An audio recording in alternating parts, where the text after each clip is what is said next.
the famous original podcast network. Welcome to the underground.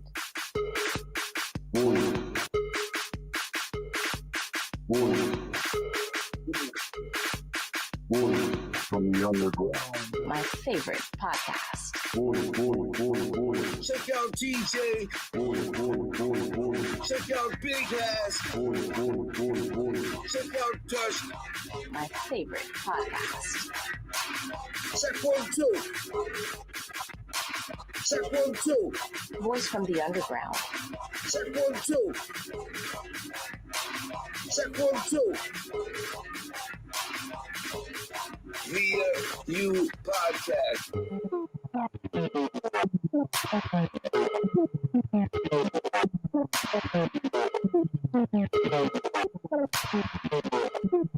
Welcome to the underground. From the underground.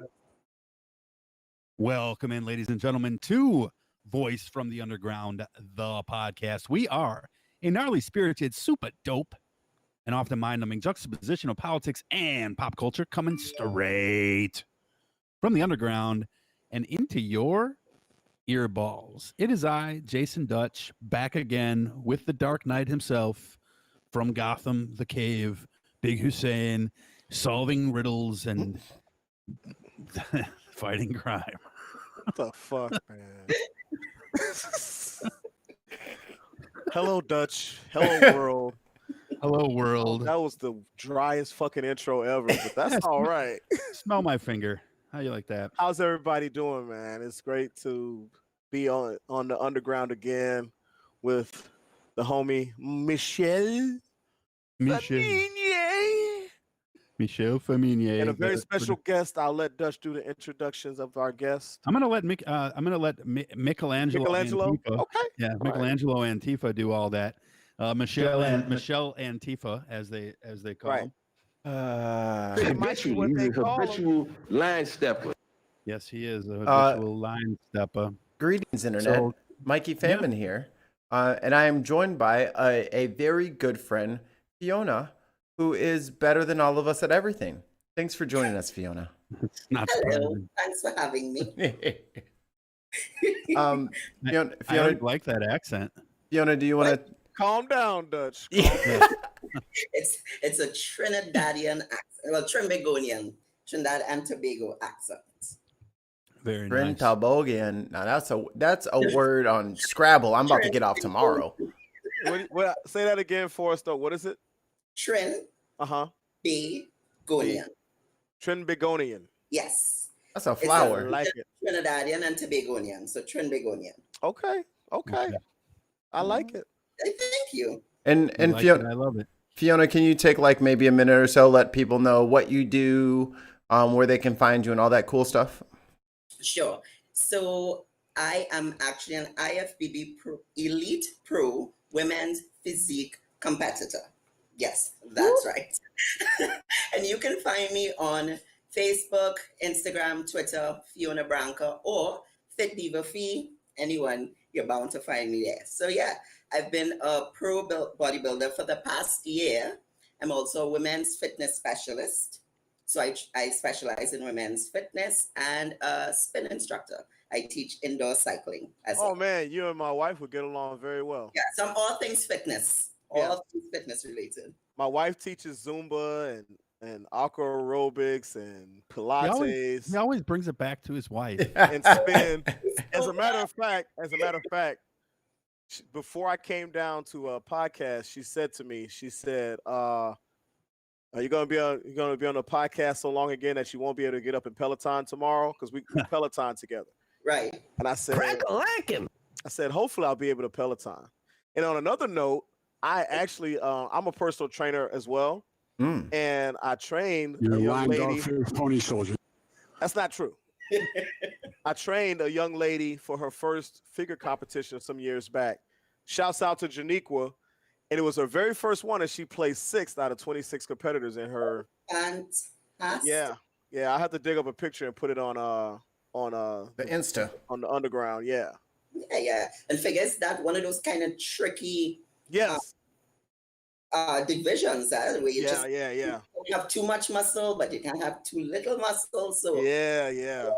figure It's that hybrid area. yeah. I actually tried figure before getting into women's physique, but I just had a little bit too much muscle for figure, especially on the legs. Some people ain't ready for all that smoke. Yeah, I know, right? It's not for everyone. It's not for everybody. It's not for everyone. Beautiful. Well, thank you for coming on to the show. We appreciate it. Michelangelo Antifa let us know. He said that you were a very enlightened young lady and that you're very funny. So I very much look forward to it. We were kind of hoping that yes, we were kind of hoping that this would be sort of a fun show. And what I mean by that is we're going to talk about, some non-political stuff for part of it, and get to know you and all this other stuff. And then, per usual, the world decides to tell us to go fuck ourselves right in the ass. Hey, one of our favorite viewers, Callie, saying he was our trainer when I lived in Chicago. That I was. So thank you for joining the stream again. We love it. But we will unfortunately have to go into some other stuff. So it's been just a little.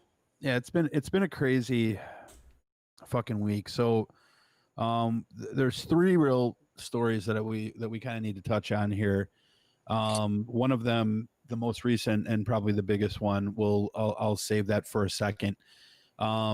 First and foremost, I just want to make a quick comment about this, and I'll get your guys' thoughts on this if you have any.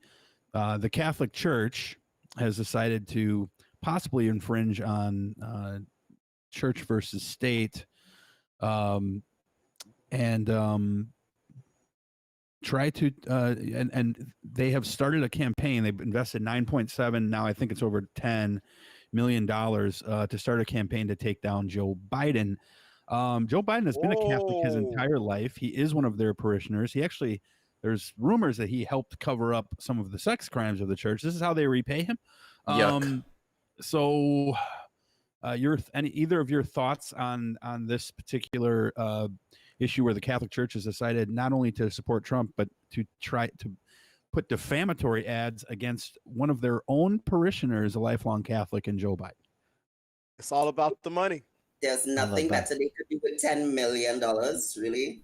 Oh, I'm sure there is, but you know how that money go. That's that money. That's that money and the power, like Scarface said. Money and the power. That's all it's about. That's all it'll always be about. People talk about Catholicism and other organized religions. It's always about the money.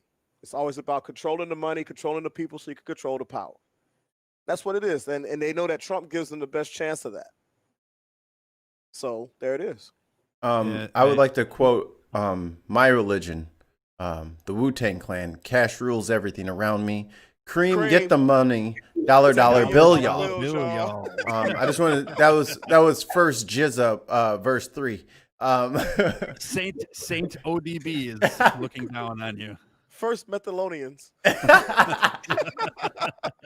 No, it's two Methalonians. Yeah, Methalonians too.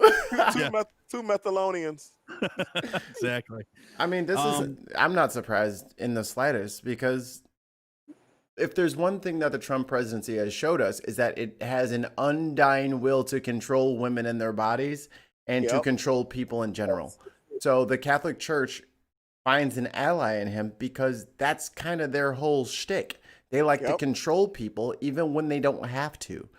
Even they call it morality, but it's really just them dictating the behavior of people who aren't really doing anything, who are just perfectly fine moral agents in our society. So them buddying up with Trump sounds like Trump finally found his roost to come home to, because that's what he's always done.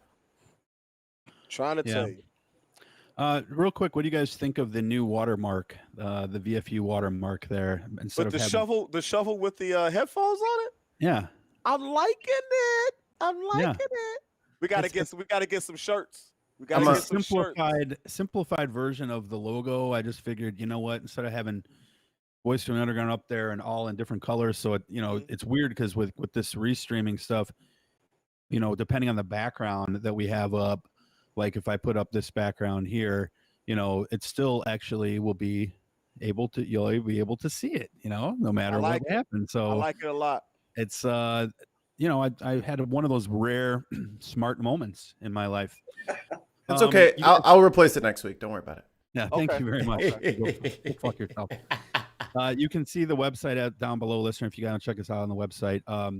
Also, we'll put the link up here for our Patreon. Is www.patreon.com/VFU podcast, in case anyone would like to go and check that out. So we are also real quick. Just want to apologize. Last week I made a couple of audio experiments trying to get better audio. Don't be apologizing to the people. They knew what they came. They know what they signed up for. There was a little bit of tangents. You're gonna get audio problems. You're gonna get organic content though. That's why they love us.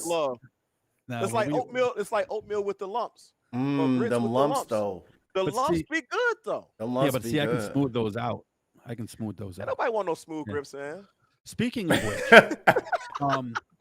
this has been a crazy ass fucking week. Not just because of the next story we're going to talk about, but like I've been remodeling the house and we remodeled the bathroom. And like yesterday, after I got done painting, I was like, man, I want to have my monthly ice cream sundae, right? Because I don't eat a lot of sugar, but I do like to have some ice cream every once in a bit. And I went to go get the fudge, and the fudge was gone. So I made myself, I don't know if you guys ever had this. I made myself something I remembered from a restaurant called Carlos Sweeney's when I was a kid, called Mexican ice cream. And what it is it's vanilla ice cream with honey.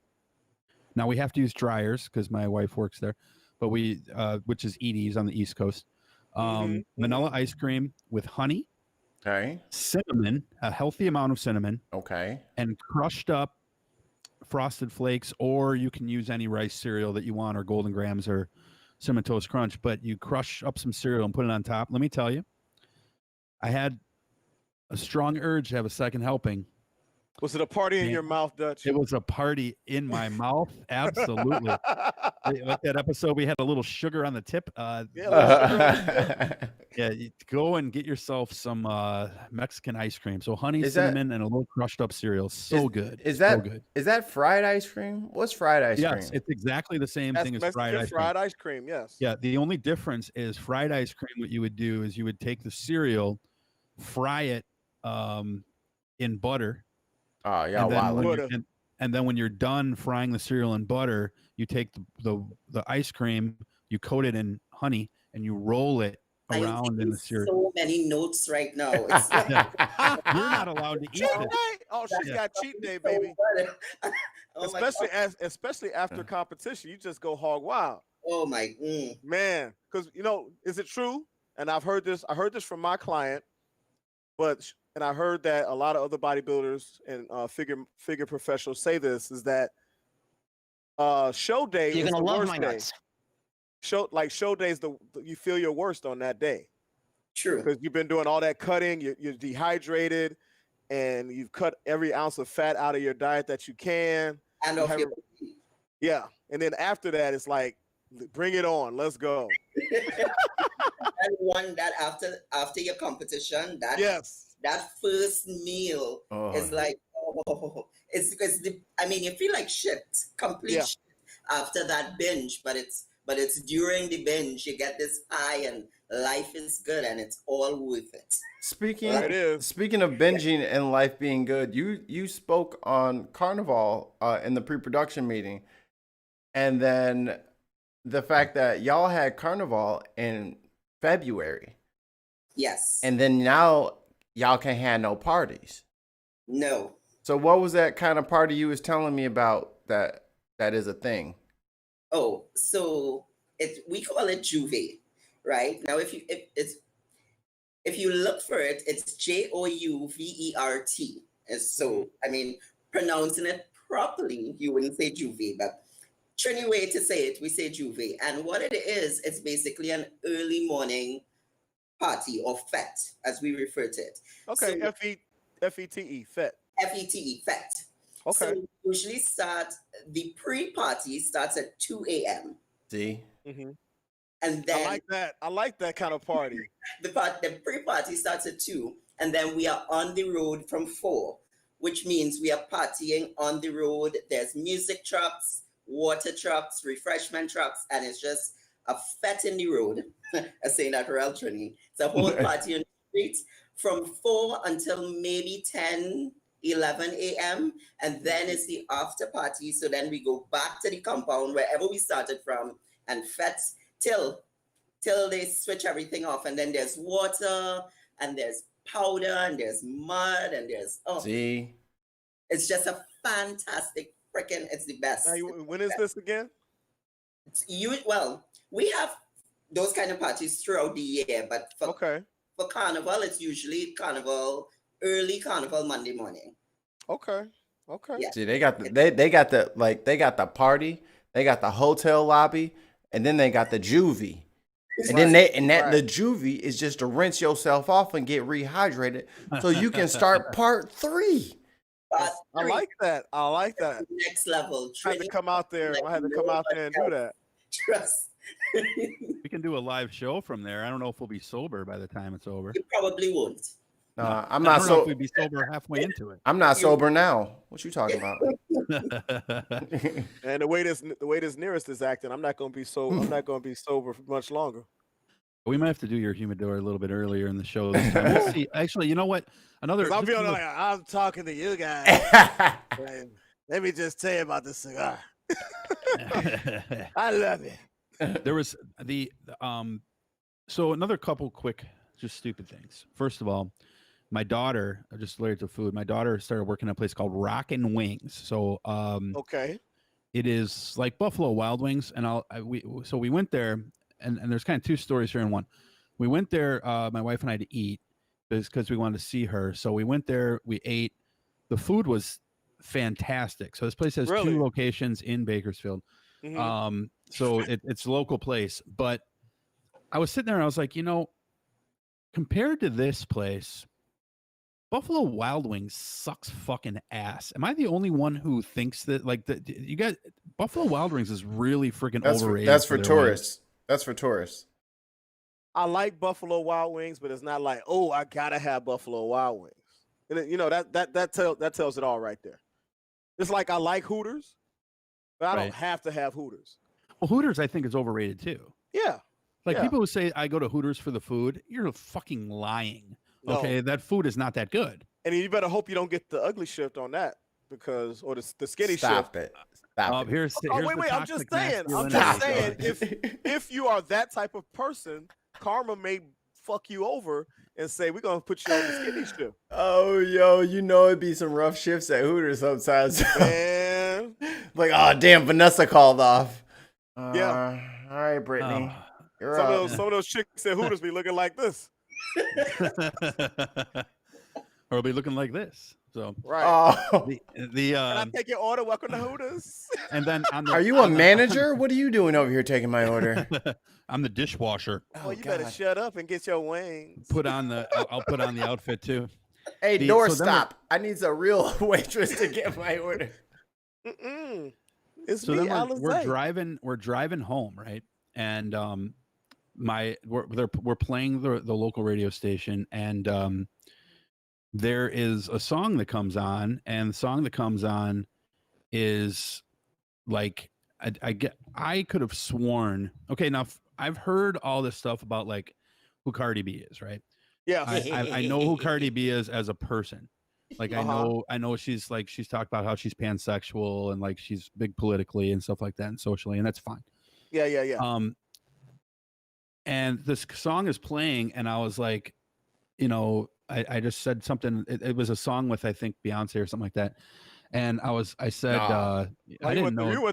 That just went left. That went left. I was thinking that was Meg the Stallion, I believe, the song you're referencing. Well, that's okay. Well, now you're making it more complex, because I said to my wife, I said, "Is this Nicki Minaj?" And she's like, "No, it's Cardi B."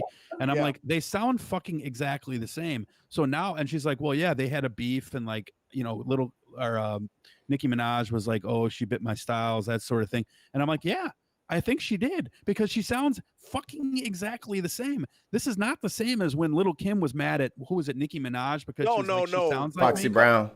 Let's get it right. Foxy Brown. Oh no. That was a long time ago. That was in the 90s or the 2000s. Same thing with I'm Lil' talking about Kim. more recently. That was Lil' You're Kim. talking about that. Yeah. That was, Little Kim was mad at Foxy Brown. But Foxy Brown, I never mistook Foxy Brown for Lil Kim. And This then is she was true. mad at Cardi This B is too, true. wasn't she? Like more recently, like maybe 7 or 8 years ago. She was digging for clout. That wasn't nothing serious. She was But trying they to get sound reach. alike. She was trying to no, get. they don't sound alike. And here's the thing, though. But Cardi B sounds just like Nicki. I mean, they No. are to me they sound exactly the same. At the risk of being that dude, You are Nicki that dude. Nicki can out rap Cardi. But that may be true, but their style is she can out rap exactly it. the same. But Cardi is going to be the biggest pop star of this decade. That is just facts. Ay, caramba. Is that really hard to do though? Is it? better than Justin I'm Timberlake. just saying, is it hard to do? I mean, Justin Timberlake, what's he done the last 10 years? He's had 2 albums come out. Exactly, but I didn't. I hear you. I hear you 100%. Well, he's not appealing to us. And the other part of it is, so when Taylor Swift, who is the America's little sweetheart, she can put out a single and it goes platinum. It don't have to even be about nothing.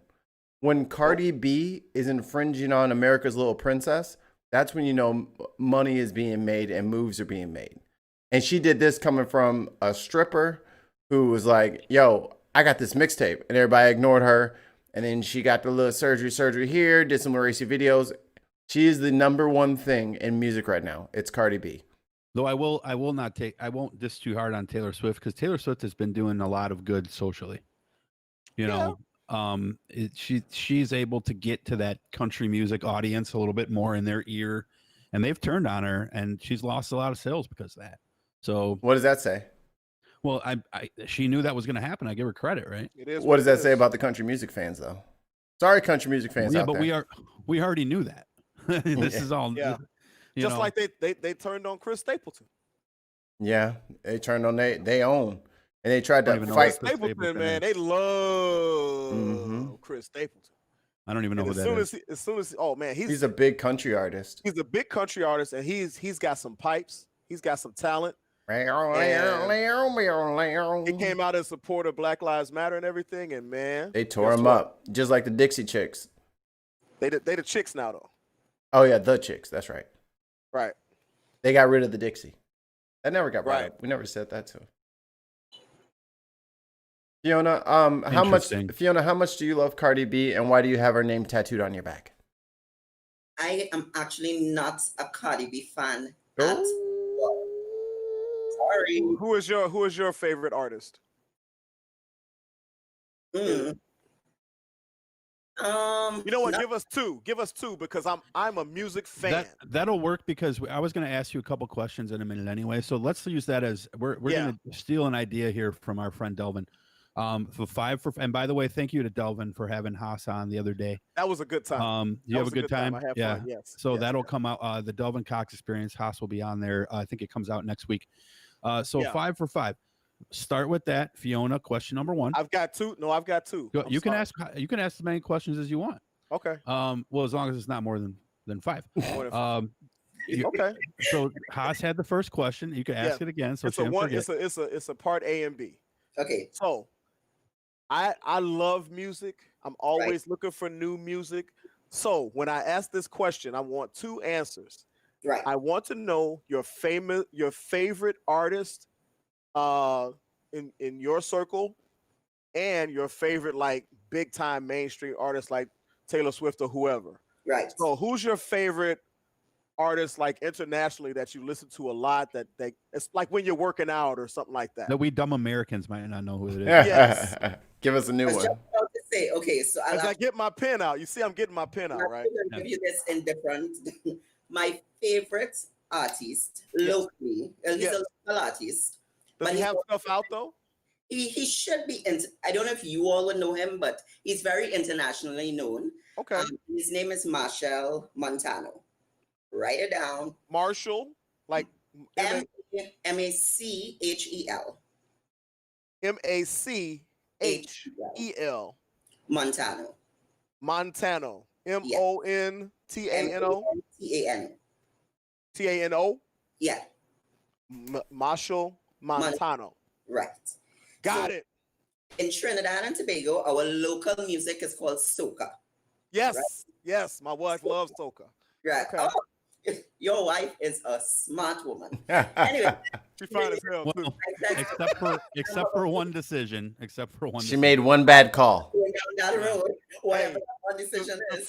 funny gets everybody, dude. The funny gets everybody. It's not the face, it's the funny. It's funny. Cocaine is a hell of a drug. So that's Plus, I buried her drawers in the yard too, so she couldn't go nowhere. That's messed up. wow. That's That's messed up. we were wondering, but thanks. So that's one. Mhm. When I'm training, I Yes. listen to a lot, and this is my favorite dance hall artist. And dance hall is Jamaican music, of course, Yes. and that is Vibes Cartel. Okay. I know vibes. Yeah. Vibes. Yeah. You know the vibes. Good. Yeah. I see what you did there, Mikey. I see what you did there. You know the But vibes.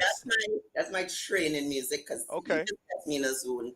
I also listen to soca when I'm doing, but that's more cardio music because soca music is way more More upbeat. and it's a lot more fun. Internationally, I really do like Nicki Minaj, and I really do like Rihanna, and of course because she has Caribbean roots, and Nicki Minaj has Trini roots, so Cardi, I like Rihanna for other reasons. Cardi B's got Rihanna some. is- Cardi oh, B's baby. got some. She's got Caribbean roots. No, yes. But I did say I'm not a Cardi B fan already, so But I don't care where her roots Hey, are. hey, Mikey, you heard what she said. she said. You heard you see the soft check there? She said, I said like, already. I said that already. No, but I she's said no, but what I Fiona. said. No, but Fiona. She's from your street. No, motherfucker, you ain't hearing me. I said fuck Cardi B. That's what. Like, Yeah, so let's take Cardi B off of my list. Yeah. She said, I said I literally I'm not a Cardi B fan. when her music comes on, I cannot stand her voice. We'll Boom. have her on. I love next it. I week love it. to- I love that you Cardi B, you can come on the show next week and you can start a beef with Fiona. right. I will slide in them DMs so fast, man. Listen. Cardi Fiona said you ain't shit. Yo, What you yeah, gonna my do girl, about that, my girl Fiona Cardi? over here said you can't even rap for real. Mm-hmm. She says you're not even an artist. You just a girl up there. You're not even real with this. With a plastic booty. I'll give her not for her voice or for her lyrics or for anything, but I do give her credit for pulling herself up from that stripper life. Did and not lock the hustle. no matter what, woman for woman, I Right. we say I rate her for that. I Yeah. really do. She's come up. I mean, give Jack his jacket, as we would say. Give Jack his jacket. Is that the phrase? Give Jack his jacket. I'm Y'all using say it. Stolen. Yeah. Give Stolen. Jack his jacket. I'm right Yeah. All now. right, Jack. my question will be a little bit easier for you. Yeah. Your favorite thing to have for breakfast? My Okay, wait. Because the stuff she eats when she's training. Let's And not then there's make her the favorite. question So- more complex. The I'm just favorite saying. I'm thing. just saying. My favorite thing, bar none, is pancakes. I love pancakes. Okay, perfect. However, I don't eat pancakes that often. I eat oats every morning for breakfast. Oh, okay. But So- pancakes is my favorite food. My favorite breakfast food. Okay. Yeah. Haas, you have another question, or was your? I do. one- I Okay. do. Go. He's thinking of something real No, quick. I'm not. I'm not. Yes, I'm loving this. What's your So- favorite No. color See? underwear? See, you see how Dutch tried to slide his question in under I'm my Oh question? yeah, see, he tried to make it sound like it was Haas Dutch the tried whole to slide his time. question Yeah, in under my yeah. question. Now, my question is: What color? you love soca, you love Right. dance hall. Yes. Are you a big dancer? Yes. Okay. I think so. I do. Well, recently there was whole controversy on social media about white chocolate. I don't know if you all heard it, where this white guy, he's an English guy, and he came out and he said he paved the way for Black people when it comes to whining. And people, Caribbean Twitter was up in arms because this dude. Caribbean Twitter. Welcome to Caribbean Twitter. Glad to see you on the show.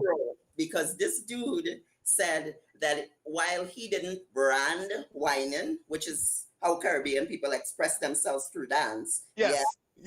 Rhythm. Oh yeah. Come on, Dutch. Come on, Dutch. Get them hips moving, boy. He went on to say that he paved the way for Black. He literally, this is his words, and this is what stood out in my mind. He paved the way for Black people to make a living from whining. Wow. Now that is cultural appropriation in its purest form. It was crazy. That's crazy. I looked at that video about 4 times because I could not believe, and the people that were interviewing him, their facial expression was priceless. They were like, what? Yeah. You know, y'all Black blues and rock and roll artists really owe Elvis a lot, because if he hadn't stole y'all songs and became famous for it, no one would have ever heard him. You know, so you're welcome. Yeah, you're welcome. You're welcome. Yeah, I was the sun, the sky. It always comes back to okay. So I love that song. Here I'm going to use that as my next question. I'm talking over you, Mikey. All right. Your favorite Disney movie, and you keep it to the animated stuff. Yeah. Oh, of course. Star Wars. It has to be The Lion King. The animated Lion King. Yeah, the real Lion King. Not the real one. The real one. I love it. Okay. I'm so irritated by these live action remakes of all the classics. Yeah, like Mulan. Yeah. Nonsense. But The Lion King is by far my favorite animated. Why? First of all, the music in The Lion King is phenomenal. Like, you can still hear the circle of life, you know, I mean, and the characters, it's just the storyline. I can't think of one thing I don't like about The Lion King. I love it. Everything. Perfect. Scar, one of the best villains. Scar. I mean, long live the king. Prepare for the coup of a lifetime. All right, so my last question for you, and I think Mikey and Tifa might have one as well, but I'm going to ask you this one because this is a question that I wanted to ask. If you had the choice to live in a fantasy world, and what I mean by that is like Star Wars world, Star Trek world, DC, Marvel, Avatar. that Avatar, that sort of thing. Right. If you had the choice to live in a fantasy / sci-fi / superhero comic book movie, etc., a world where that is actually real, right? Which one would you choose? Ooh, that's a thinker there, Dutch. All right. Let's see.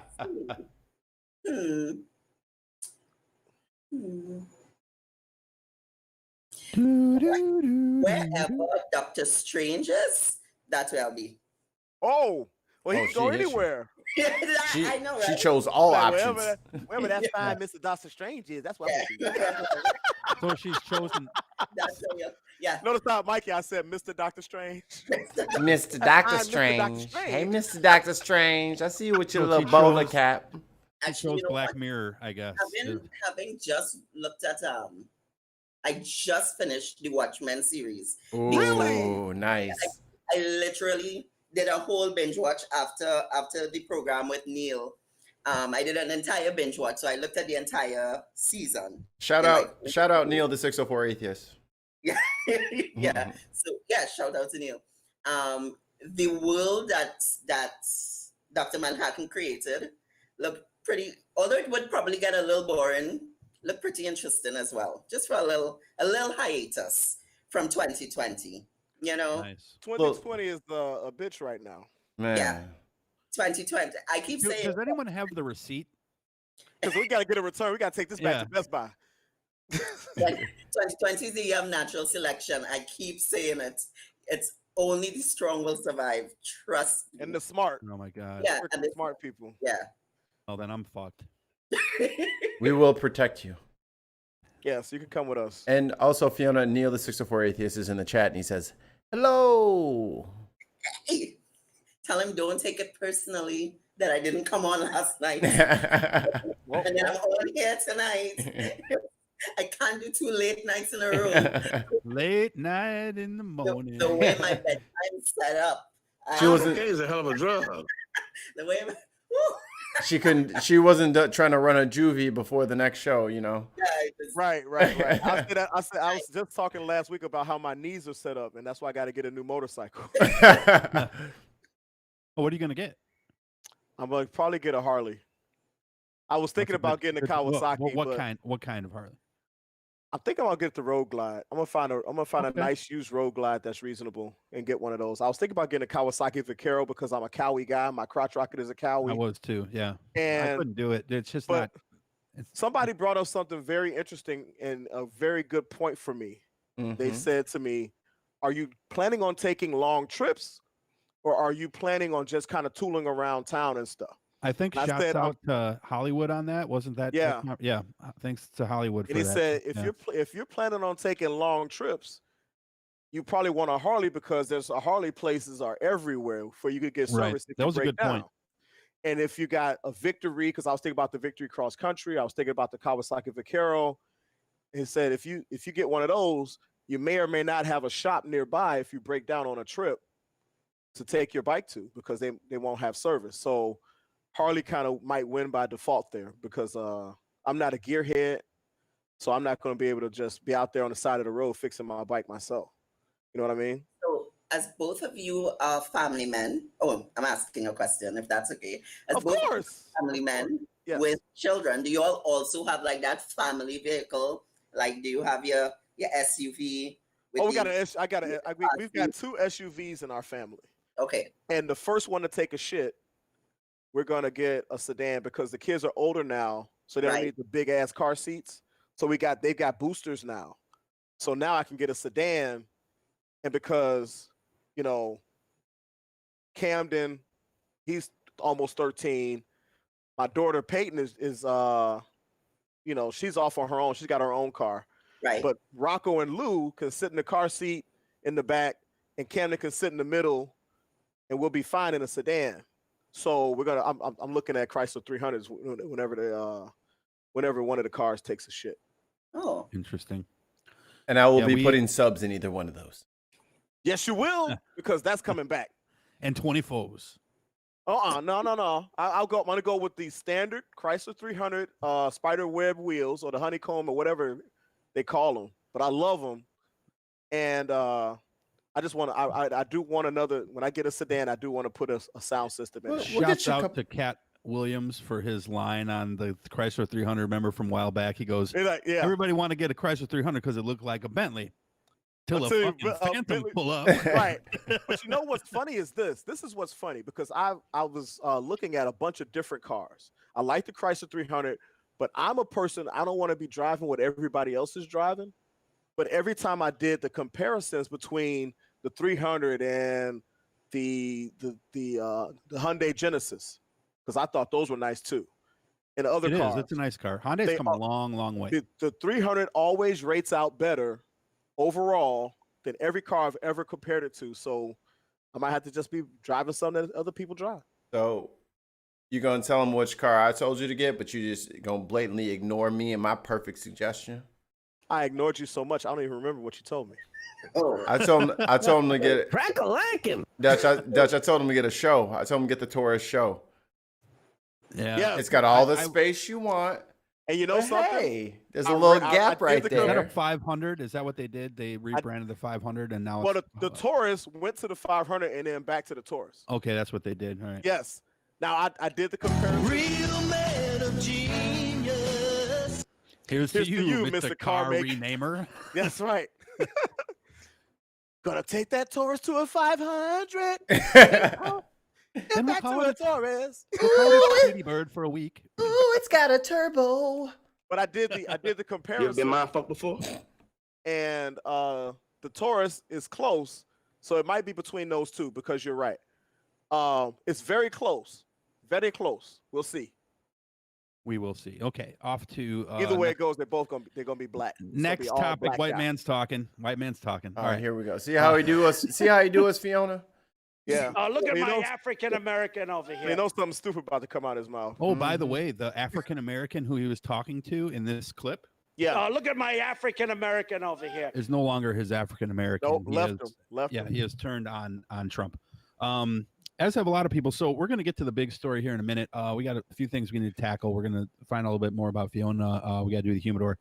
But first, let's talk about this story in here in LA. Mikey, I don't know if you can, if you have that up to share on screen. Otherwise, I can do that. Go ahead. Go ahead.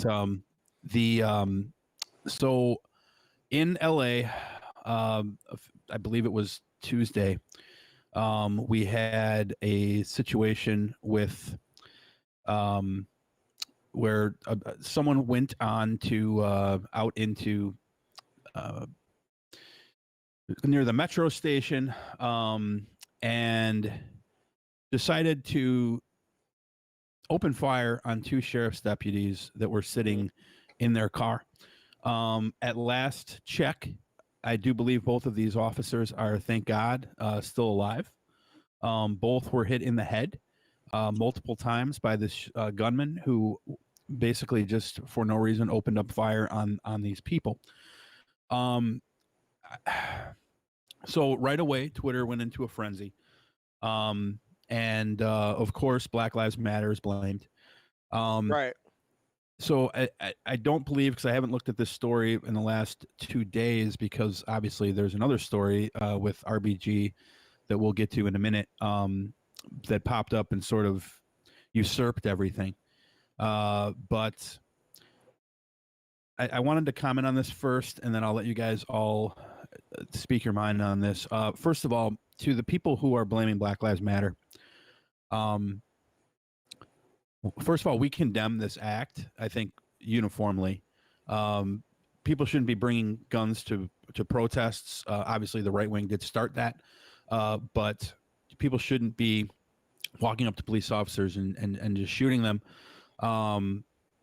I can understand why people are angry, yes, but to blame this on Black Lives Matter without any evidence whatsoever is wrong, it's dishonest, and it's politically charged. And there is absolutely no reason to make an assumption that that's what it was. We don't know really anything at this point. Again, maybe you guys have something more updated in the last 48 hours since RBG passed away, because since then I've pretty much been focused on that story. But up until that point, they did not have really any motive whatsoever, other than the fact that it was a male, and that the male appeared to be in the camera African American. It was in Compton, so I think there's a decent chance that it was. Right. Now, if this person was doing this because of Black Lives Matter and because of the injustices that are happening with police, these two officers were new. They hadn't even been on the streets for 14 months. Now we know there's been a lot of stuff with LAPD that's come out where there's like gangs within LAPD where, some of them, it seems like they, get tattoos when they kill a civilian, and some of them are white supremacists. Go shocker. But if this person is Black Lives Matter and did this because of that, you've just fucking set the movement back and you've given them ammunition. What the fuck? This is going to be used against every single thing that we are trying to push forward when you go and you do something like that. So I uniformly, categorically, and unequivocally condemn this shooting. I am glad, and I know Trump and Biden both condemned it as well, which is fine. This does nothing to help the movement whatsoever. If it was done for the movement, we don't know why it was done. There has been nothing that's come out. They don't know who this is yet. So, and then lastly about this, just briefly, somehow and actually I meant to leave this on here. Somehow LeBron James gets fucking involved with it. So the sheriff calls out LeBron James because of his tweets on Jacob Blake and other social issues, and says he'd like LeBron James to double the fucking reward for finding these police officers, and basically guilt tripped him to do it. A lot of pundits on right-wing media have said, that his silence is deafening in this particular matter. when of course they, I'll give the name of this one author who I had or this one woman who is a right-wing journalist with Red State, who I got into a slight Twitter battle with. Where she where big shocker, where she basically said, "Oh, how dare you be a hypocrite and not say something about in support of these officers." Well, where were you every single time that a person was shot by officers in LA? Did you tweet that out? Number one, no. Number two, you tweeted out Biden's sexual accusation. You fucking hypocritical bitch, and you didn't tweet out anything about Trump's sit 26 Tell her how you really feel, Dutch. sexual misconduct Don't hold charges. back. So, don't call people a hypocrite if you're a fucking hypocrite yourself, because unless you are coming down the middle and gonna call it on both ends like we tried to do here, then you can seriously go fuck yourself when it comes to calling people out on the other side. So bringing LeBron James into this is ridiculous. It would be nice, sure, if he did say something, but he doesn't have to do shit he doesn't want to do. We don't know what his thoughts are about this. We don't know if he's doing something on his own or has, like we talked about the other day with Elizabeth Olsen. How do we know how she's reacted to Chadwick Boseman's death? Right. You can't make assumptions like that just because she went and wrote a news story about it. Right. Doesn't give you the right to, go off on other people, because we don't even know if this person had anything to do whatsoever with Black Lives Matter. So, Haas, go ahead, or whoever wants to go ahead. Let me hop in. Let me hop in first, Haas. Double dutch that shit. Double dutch it. Let me get my rhythm. Get my rhythm, and I'm in. I'm jumping in. All right. Okay. Okay, you're done. It's all lives matter, right? Mm-hmm. That's what I keep hearing is all lives matter, and now they're on this intensive search for the victims of everything. But lest we bring up Chicago and the Chicago gun violence, there's an intensive search on that too, right? Right. No, when all these babies are missing in the South, we have an intensive search, right? No. When it comes to these kids got put in cages and now they got put into foster homes, and now they have no way of connecting those parents back with their children because they didn't keep up good enough records for 1.5-year-olds who don't know what their mother's name and address was. Interesting. It was all lives matter then. Sorry. Save the children. It saved the children too. Sorry, cops. It's all lives matter time. We'll get to it when we get to it. I know I'm the calloused revolutionary asshole, but we'll get to it when we get to it. Sorry, boys. Y'all are at the back of the list. Don't say blue lives matter. All government workers matter. Yo. What about paramedics? What about EMTs? And it was funny because I saw the most perfect meme, because the dude was like, there's no song called Fuck the Firefighters. Right. But there is Fuck the Police. Hey, you know something too? Because they just do their job and they leave. Hey, Mikey, you know something too, which is interesting? I made a playlist on and they ain't giving us no money, so I'm not gonna say the outlet, but I made a playlist for I ain't giving nobody no money right now. And I named it Protest. And there's a lot of songs about the police on it. And I was listening to these songs, and there was a common thread in the lyrics of these songs that people a lot of times don't listen to the lyrics.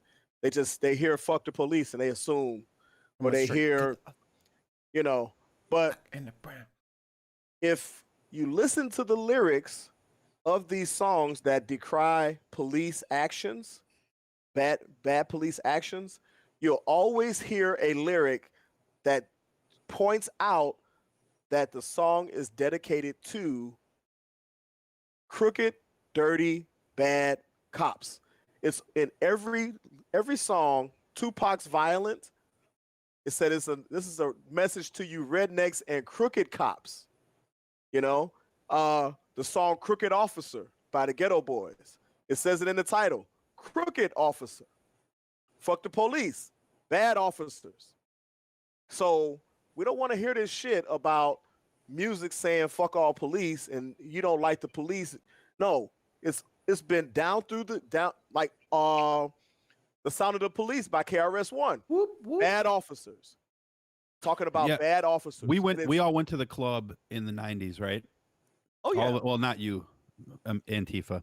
I was But- and I was in the Fiona, I don't know club. how old- DJing in the club. I don't Man, know I how old was you are. spinning, bro. But- I had 2 turntables and a microphone. I was letting it Yes, go. sir, you did. But Haas and I went to the clubs a lot in the 90s. Oh yeah. Did you ever see anybody sit up and protest when Pigs came on by Cypress Hill? Every person was singing it. Now, yeah, you could say later, okay, I disagree with the message in that song. But they were But at talking about bad cops though. Yeah, and they were talking about. Well, I'm trying to remember in that song where they specifically said it, but nonetheless, I don't remember. I remember all the white kids saying, "This pig tried to burn my house down." Yeah. This pig nobody said a some thing. money off crack. Exactly. By robbing Rage the Against drug the dealers. Rage Against the Machine. Yep. Same thing. Nobody was protesting. Some of those that run forces are the same that burn crosses. So I will let our guest, I don't know if you have anything to chime in on this, but we would love to hear your opinion. Drop them bombs on a fee. It's always difficult internationally to see these kind of stories. It is the whole, everything that has been happening in the US, not just this year. This year has been, Does this happen? Do you have this issue in Trinidad and Tobago? Not on such a broad scale. Now, there is some level of racism in Trinidad as well. And there is some antagonism when it comes to the police and certain sectors of but it's more a classist issue than a racist issue in Trinidad and Tobago. Okay. You know what I mean? So, because in Trinidad and Tobago, let's face it, the population is predominantly Black in various forms, whether you're Indian, whether you're, Afro, whatever, it's predominantly Black. So we wouldn't have that type of antagonism when it comes to the police officers. But within certain communities within Trinidad and Tobago, we have that antagonism between the police and citizens. Racism in Trinidad is a little bit different. Racism in Trinidad is much, much more tribal in the sense that, for instance, we recently had our elections here, and you saw a lot of racist slurs, Indo-Trinis versus Afro-Trinis in that sense, because the white population in Trinidad and Tobago is very small. They are the minority in Trinidad and Tobago. I'm moving over there. Yeah. That's how it is here. And again, we are not naturally a violent people for the most part. The great majority of citizens are not violent. So even if there is underlying racism, we're not going to go out and shoot each other because I don't like you because you're an Indian, or that's not how we operate. We don't. We may drop words and do more passive aggressive things, or there are a lot of keyboard warriors, a lot of racists. But that's how it is in Trinidad and Tobago. I have a question for you too, when you finish your thought. To see the level of unmitigated, systematic hatred in the US, when you see this white supremacy thing, it really, really irks me. Because I am a firm, having done a lot of research recently, especially into evolution and all these things, knowing the origins of, as far as we know, of the human race. Just because I spent more time in the sun than you, Dutch, doesn't mean that you are better than I am, or just because I was a little bit closer to the sun what does it even matter? You know what I mean? But it's the education system is so brainwashed. Every system in some form of fashion is so diluted and misguided that it's heartbreaking. It's disheartening. I look at it and I feel like it's like being not disheartening, disheartening. Yeah, I love it. I love it. I love Fee. I love Now, Fee. Fee, I got a question for you, Fee. Sure. Now, if you walk in somewhere late, do they call you late, Fee? Stop it. Wow. You gotta stop smoking that shit, man. This is the first I've heard of that. So yeah, that's the first one. All right. Now, my question for you is this: Mhm. in Jamaica and in Haiti and in the Dominican Republic, there is because those are predominantly black populations as well. Right. There's a lot of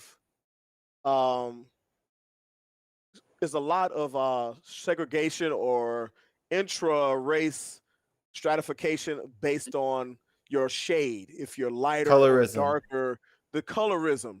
Mhm. What is that situation like in Trinidad and Tobago? Is it like that as well, where you have sometimes there are people who, you know, if you're lighter, you must be better, but if you're darker, you're treated a different way? There is, no, it's not as predominant as it once was, let's say 10, 15 years ago, but yes, there is still, okay. So like in Trinidad and Tobago, we, as I told you, Mikey, we are very cosmopolitan. So there's a lot of interracial couples, and as such, there are a lot of mixed children in Trinidad and Tobago, right? It's a very mixed. However, even within that, you have, for instance, you have lighter skinned black people and darker skinned black people. Right. Within the what we call Indians, the Indo race, there's light skinned Indian people and then there are darker skinned Indian people. And the treatment sometimes really is different. Okay.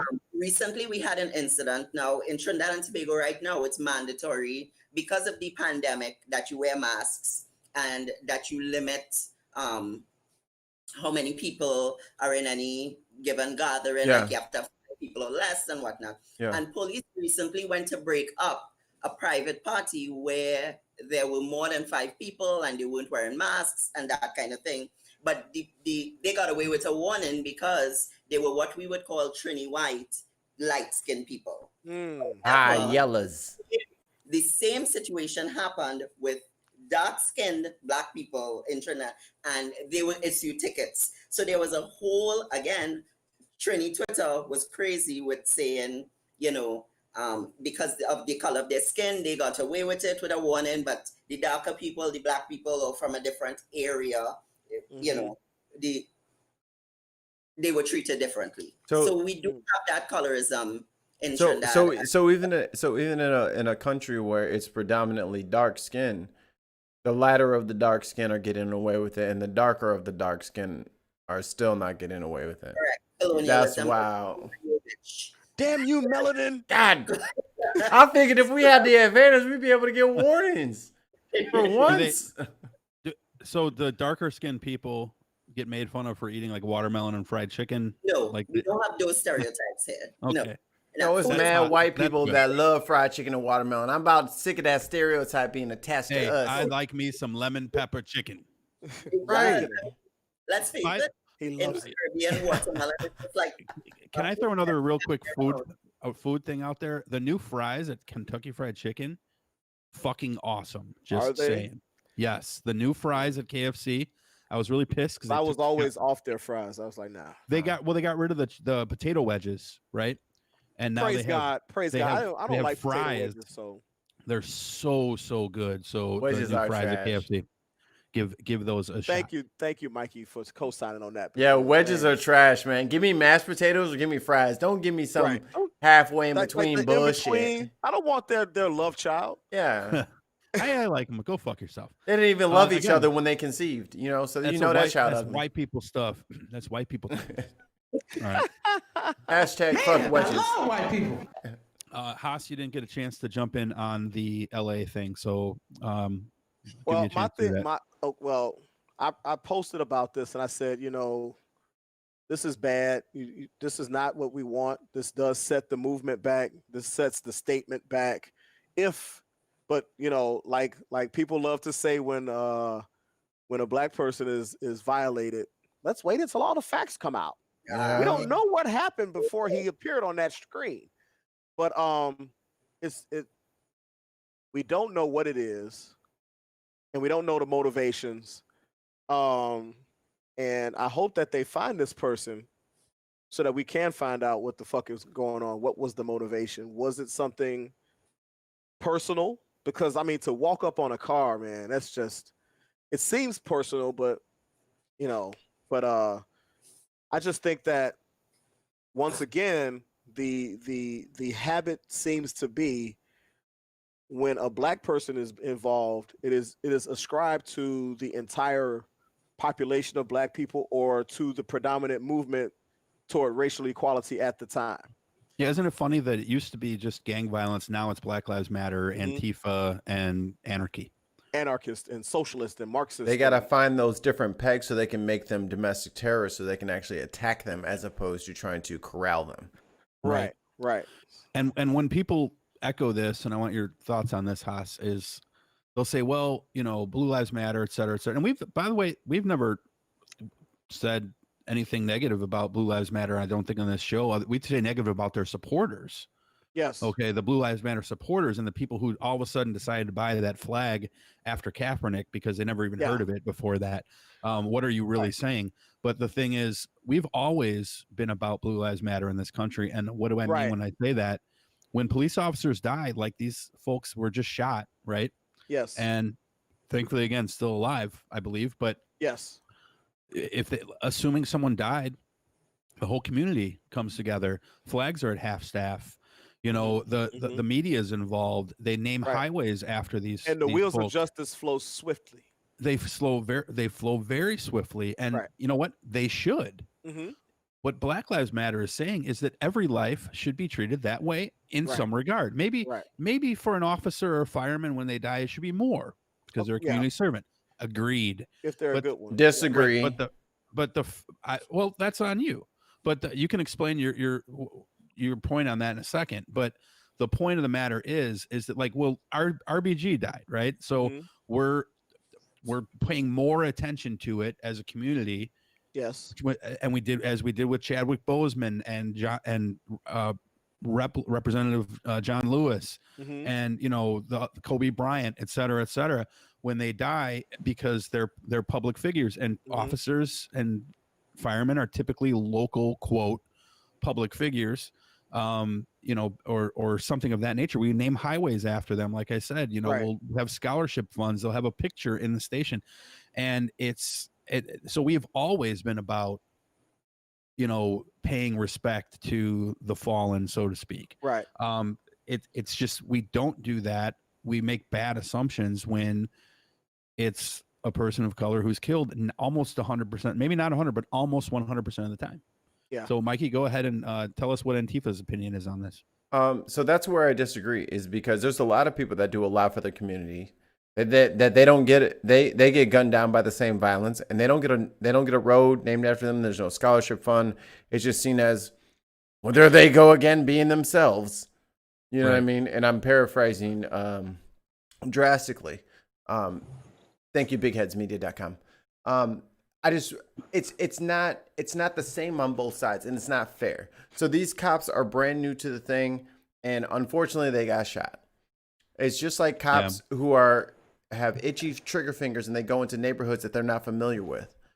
Well, that's not on the community, because as much as you're afraid for your life as a cop, there's a 12-year-old and a 6-year-old and a 3-year-old who go play at that park that's right there. The park that you're so afraid of that you have to carry a gun and wear a vest and do all these things and da-da-da. There's kids that live here. Like, this is their everyday life, and this is what they have to deal with. So when they drop down, whenever the cry for change and the asking of the spinning of the wheels of justice to move a bit faster in their case, all their cries are met upon deaf ears. So if we want to make it fair across the board, and I'm not a violence advocate at any point, but damn, y'all, can we be fair? Like, if all lives matter, like I keep getting told on Facebook, God, they keep telling me on Facebook, can we make sure that all lives matter? So as much as y'all want to rush out and do a manhunt for the people who shot these 2 cops, how about the manhunt for the guys that are shooting up little kids because they're involved in gangs and the OGs are gone and everything's all, you know what I'm saying? Like, let's be fair across the board. Yeah, I think that I thought you were going somewhere else when you said that, because what I was talking about was, you know, like, if someone is a public service and dies, quote, in the line of duty. in the line of duty for serving the community, you know, and that could be a community organizer as well. I would put them in the same line as. But you were talking about like Chadwick and RGB and like Well, local street cops are not the same. That's a job at that point. They're just working. Like the trash man is a public servant, but they don't have ticker tape parades. You know what I mean? Yeah, fair, that's a fair point. But that's the whole point of the matter is that we've always put police officers above almost everything else, except maybe the military. Right. I respect my garbage man way more. He gave me like 5 extra minutes last week because he knew I slept in. We're talking about different things though, because garbage men don't go out and go into situations of danger. Cans be stinking. Those good cops. You haven't smelled my kids' diapers. My thing is this. This is my thing when it comes to police, especially good cops. I have the utmost respect for good cops. You know why? Because they go and they're going in towards the bullets. They're going towards the violence. They're going towards the crime. And they're trying to, the good ones are trying to make a difference. They're trying to enforce the law. They're trying to serve and protect. So I have the utmost respect for them. And if these cops were good cops, they were new, but if they were new good cops that hadn't been jaded and corrupted by a bad cop that was in their circle or something like that, guess what? But we don't know that yet. Right? We don't know that. Yeah. We don't, like, so that is my assumption. It could very well have been that they joined the police force to help change the police force for the better. We don't know that they didn't. That's my thing. I am going to assume, absent of evidence to the contrary, that these are good cops that got shot.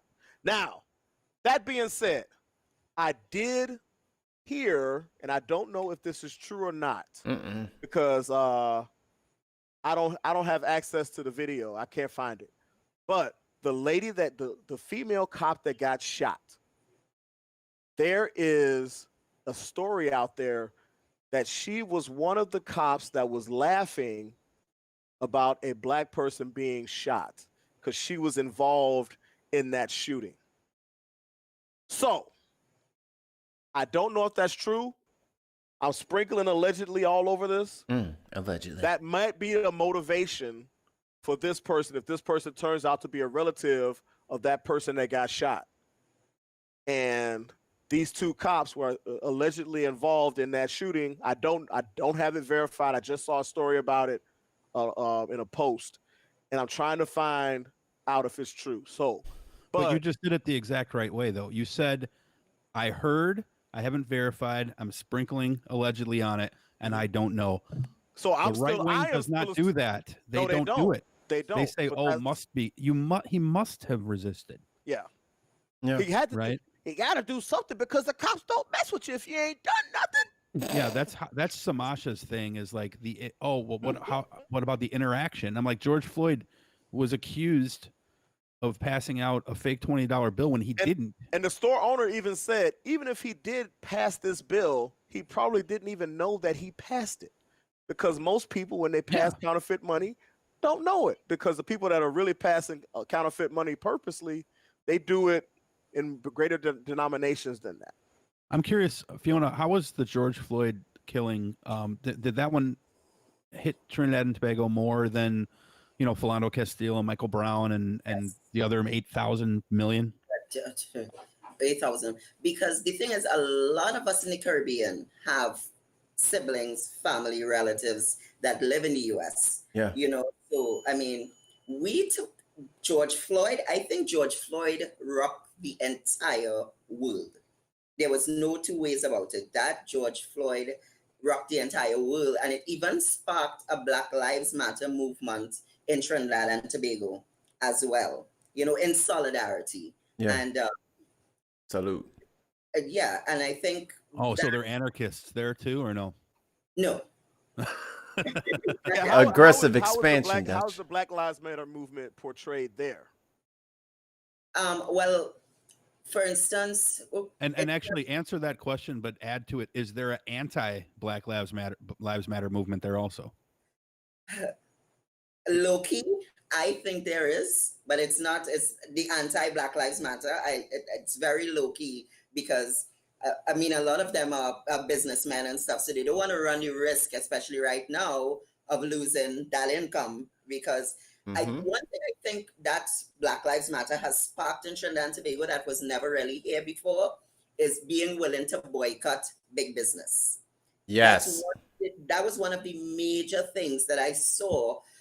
For instance, some of the big name businessmen here, instead of going along with Black Lives Matter, did that same All Lives Matter nonsense, and they actually saw boycott in business. And this year was one of the first times in Trinidad, because we don't boycott nothing.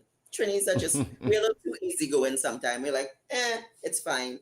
But this year, we actually started boycotting and literally being more aware, not just because of what's going on here, but what's going on internationally.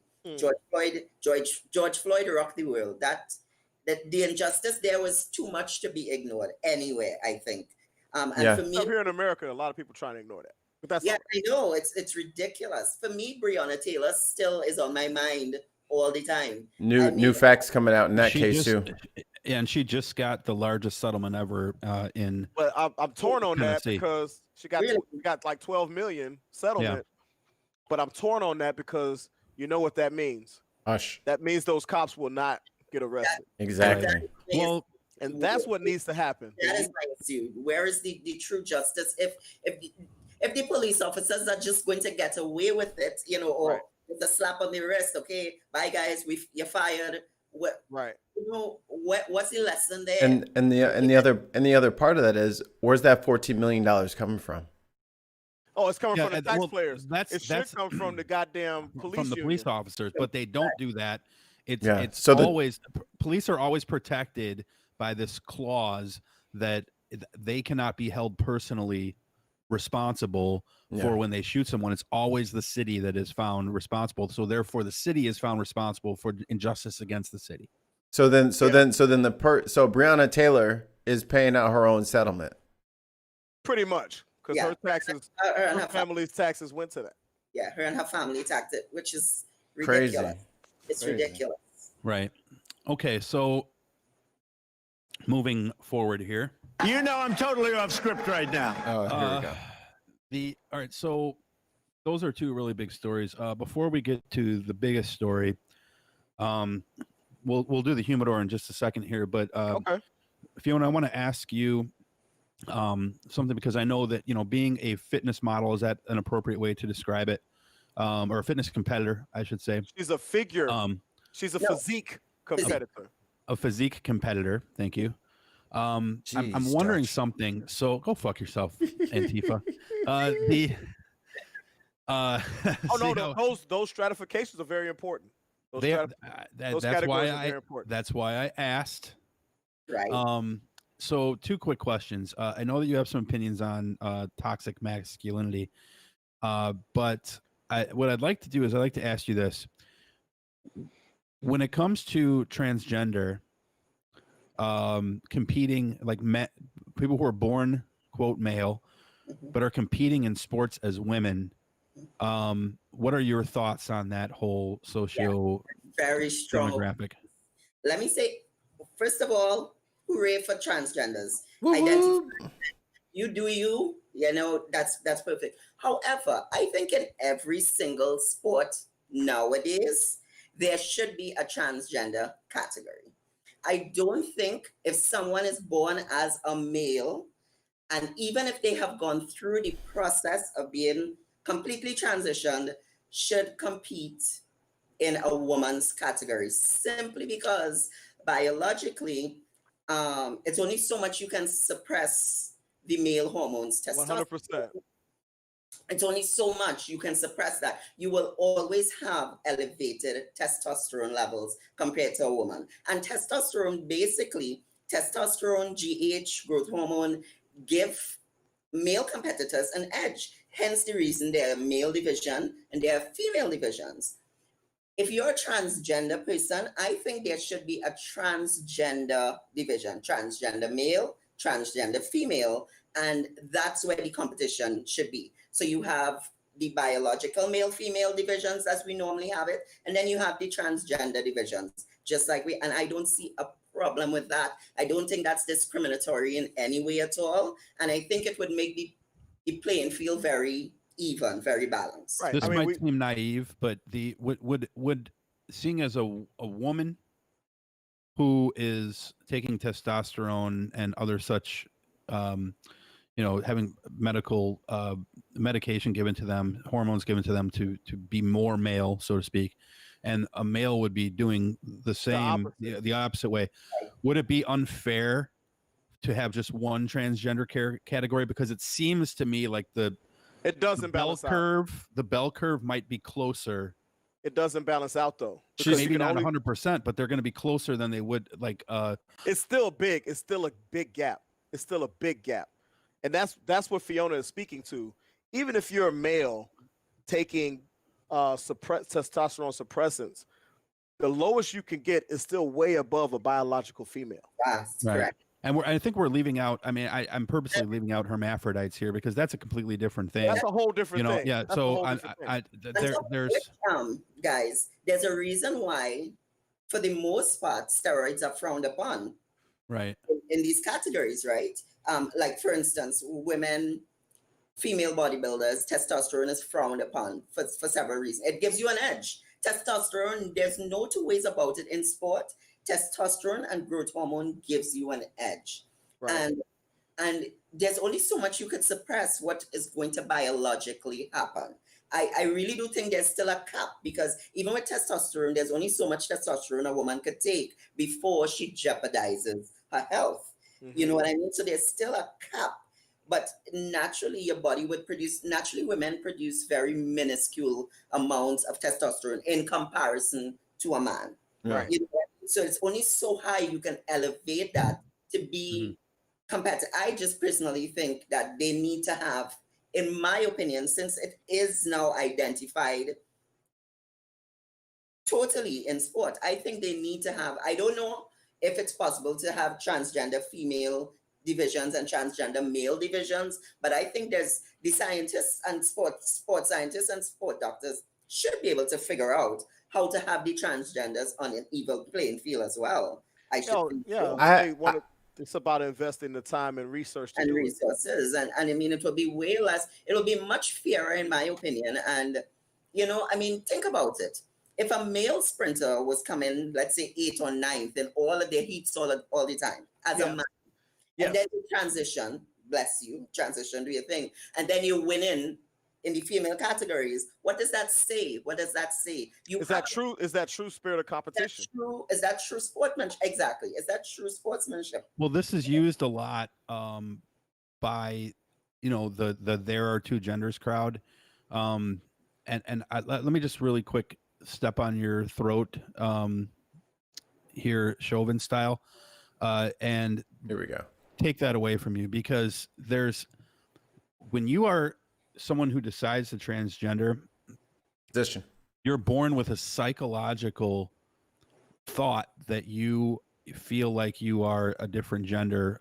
Oftentimes, I know there's a spectrum here, right? So gender dysphoria, and there's other psychological tendencies that go in here, and this is again a huge spectrum of thought, just like with autism. You could be here or you could be here.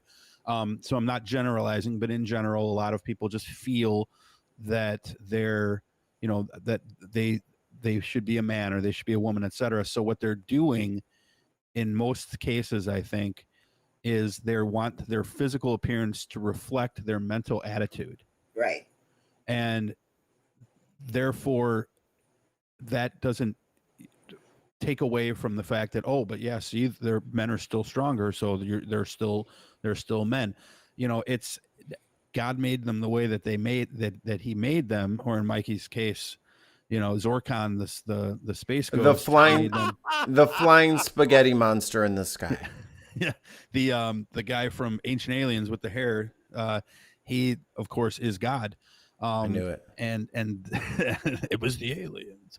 But I just wanted to kind of step on that briefly there. So Fiona, you were making or Mike, you were gonna if I could Antifa's point of view. So wouldn't it be the most fair if we got rid of all sex categories, because gender and sex are different. So if we got rid of all sex categories and we just did it by weight class. Mm-mm. Why? No.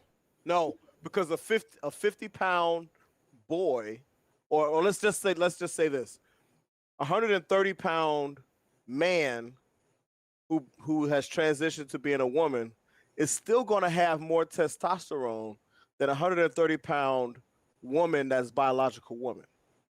He's still going to have more testosterone, so therefore, she's still going to have more testosterone than the 130-pound biological woman. So therefore, that she has an unfair advantage over the biological woman, as a 130-pound man transitioned to a woman versus a biological woman.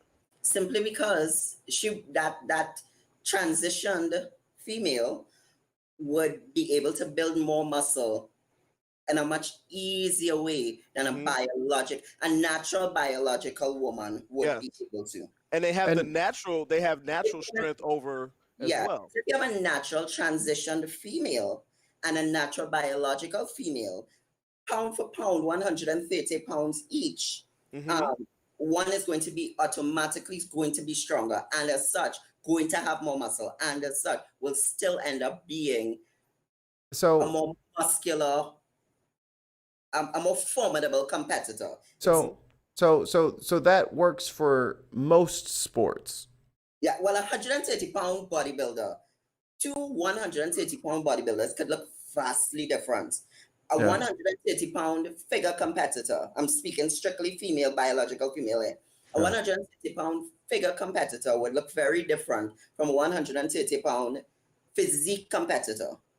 And they will both be 130 pounds, but visually they're vastly different. So what's the difference between the two? Like, clear that up for me. Like, you said I forgot the first one and the second one was physique. What's the difference? Physique and figure are different as far as the musculature is in bodybuilding. Bodybuilding. So what is figure?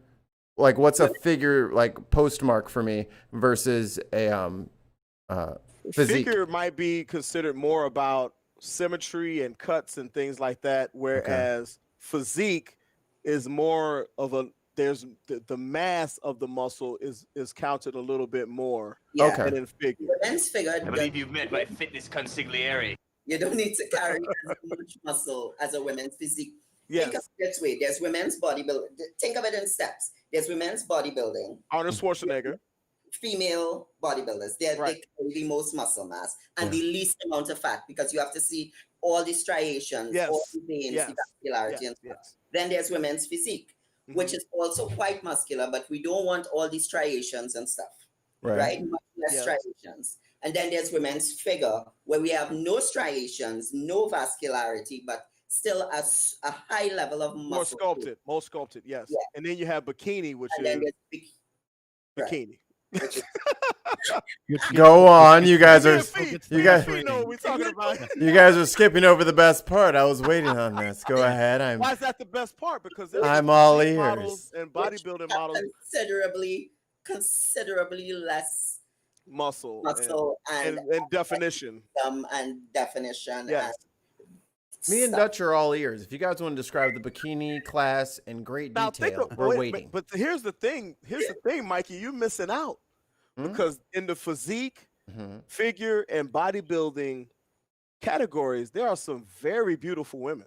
I just wanted to talk about the word bikini. That was it, man. It wasn't nothing deep. They all wear bikinis. They all have on bikinis. Oh, well, shit. They all bikinis. Let's go. All divisions wear bikinis. Oh, Fiona, you want to talk about toxic masculinity? We can talk about it right now. I just want to congratulate. I'm congratulating these athletes. I just wanted to be a proud supporter. Look at this hypocritical leftist. Hypocritical. How dare all of you think that I would just want to look? I just didn't know that they would all be competing so fairly in bikinis. That was the question. I was just wondering. I had what did you think they were wearing, a canvas bag? I was wondering how they would know. I was wondering how they would know if they don't have on a bikini, man. That was my next question, but you guys cut me off, called me all these things, and now I don't even want to finish the interview. Now, Fiona, I have a question. Within the bodybuilding community, is there a competition or a rivalry or a she's just physique or she's just bikini? Is there that type of, or is it more family where it's like as women bodybuilders we're all in a sorority? Yeah, I don't think there is.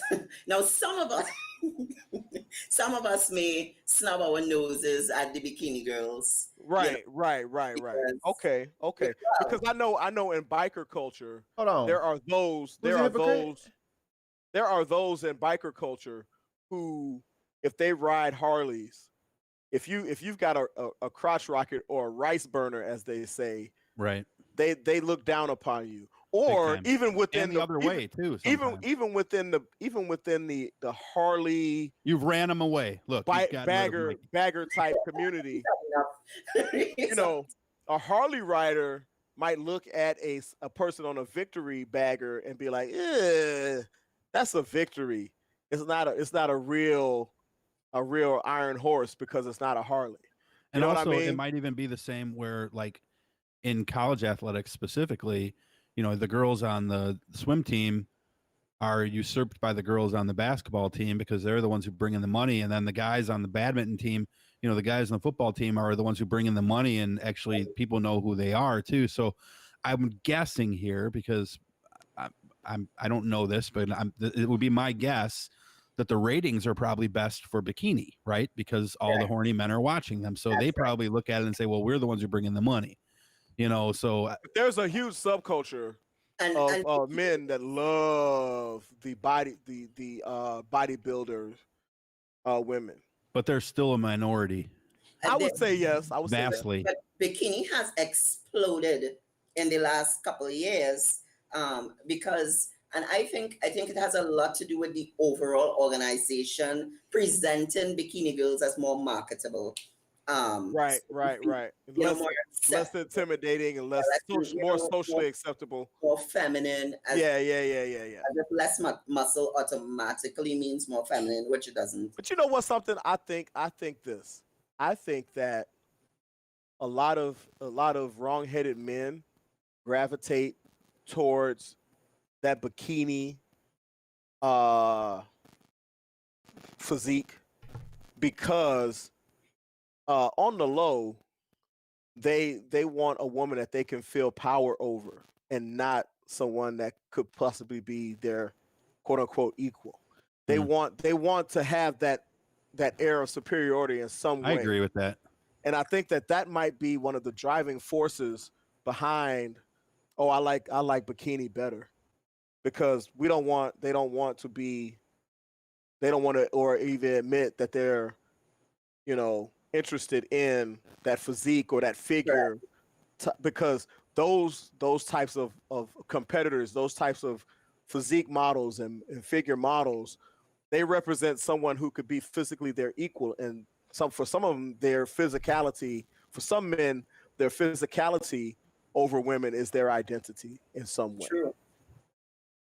And on top of which, we still have a white culture where men just want to, as you said, ogle women. You know what I mean? So, sexy. It does go both ways, though. I mean, women went to see Thor and Aquaman for one reason only each. Hello. No, exactly. Right. Yeah, because like guys like me and Mikey, we don't get any love. We don't get any love. No, I'm the opposite. I have to fight the women off of me constantly. I'm sick of being just a piece of meat. This is not just a hat rack. I have a brain. My eyes are up here. Well, that's Fiona. My eyes are up here. I'm sorry, Mike. Jeez, man. I am constantly inundated with my DMs on Twitter, Instagram. I'm a millionaire. Come be with me. You don't even have your picture on there, and they're still all over you. It's I'm a millionaire. Come be with me. And I'm like, stop. You look be your desperate. sugar mama. I thought I was your snack pack. I always find it hilarious whenever, like, the wife flipping through the channels and she sees Aquaman's on. Mm-hmm. Somehow it always ends up on. Of course. Even if she already sees it, she's already seen it. It lingers for an extra couple seconds. Yeah. And she'll get up and go out of the room, and like and then one of the shirtless scenes will come on, and I'll look over my shoulder, and she's there going. As a matter of fact, but you know something? What's funny is that they don't. A lot of times, people think that the Photoshop and the CGI only goes one way, but it goes the other way as well. You know, not all of those well-defined abs of Jason Momoa's are actually real. Did you see that know what I'm commercial they saying? did though with Lisa? Oh with yeah, his yeah, wife, yeah, yeah. where When they he took ripped his off all muscles the off? stuff, it was beautiful. I loved it. Why are you trying to bust my bubble? I'm sorry, Fee. Saying, But no, when you all see that's those, not when you real. see those men in the movies, they have we got to shave that love handle off in this frame here because it's a still frame, or this or that. We gotta airbrush in some abs like 300, the movie 300. Oh, that was airbrush. They airbrush those abs on Yeah. big time, and a lot of people think that the photoshopping and airbrushing and things like that for aesthetic appeal only goes one way, but it goes the other way too, because they know women are did going that to in see 300. They did that in 300 though for the comic. They wanted it to be more comic booky.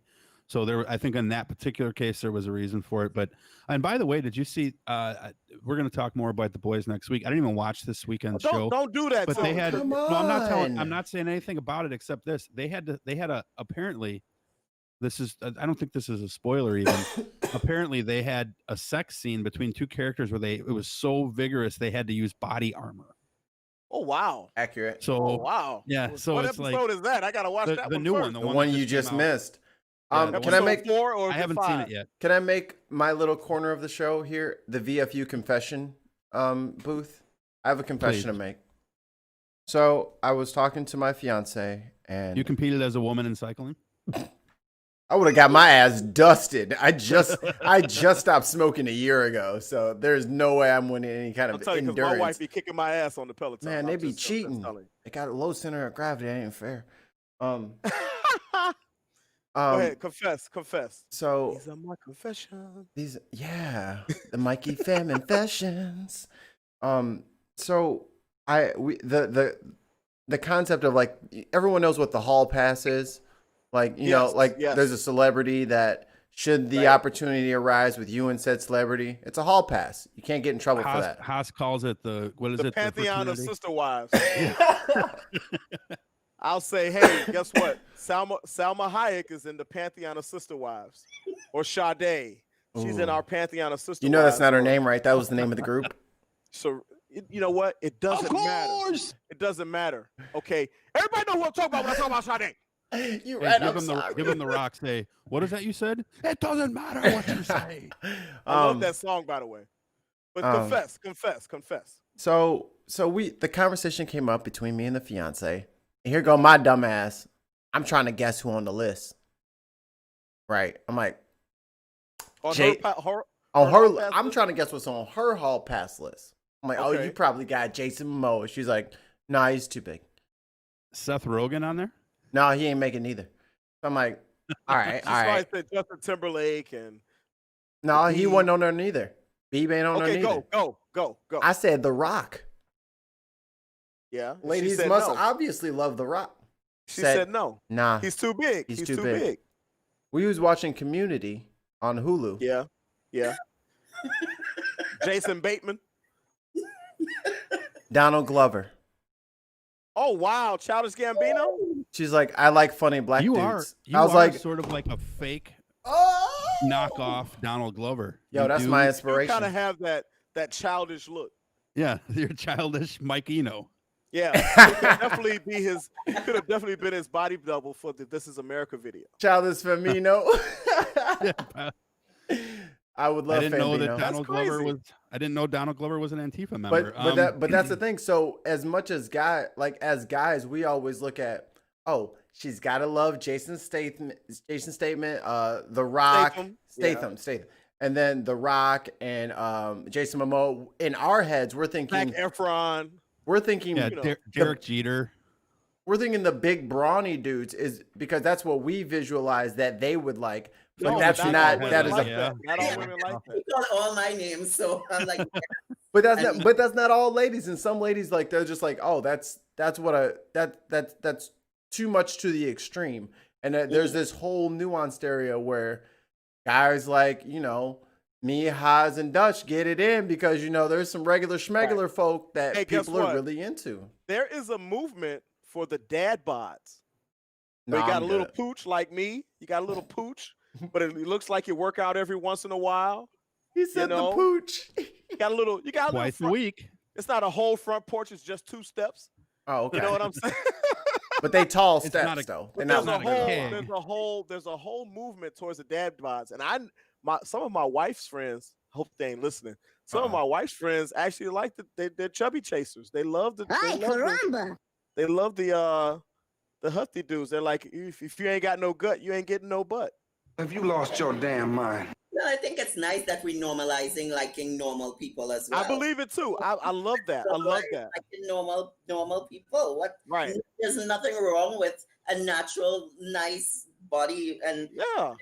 things like chivalry and stuff goes a long way. Funny guys, chivalrous guys. You know, That's my whole bag. I be opening doors and cracking all jokes. That's all I got. I open doors, I pull out chairs, I walk on the curb side of the street, and I'm funny as shit. Those And things if you don't believe him, ask him. Hey, that's called self-actualization. Yeah, self-realization. recognize, knowledge yourself. I know where my strengths lie. I know that this is not going to get it. I'm like, I am a Cancer, and I'm like a Cancer. I'm going to grow on you. And all of a sudden, you're going to be like, damn, I love him. Before you transition, before you switch us over there, Dutch, STM Podcast in the YouTube chat says, I'm in Utah right now, a home of sister wives. And they also say, I too love funny black guys.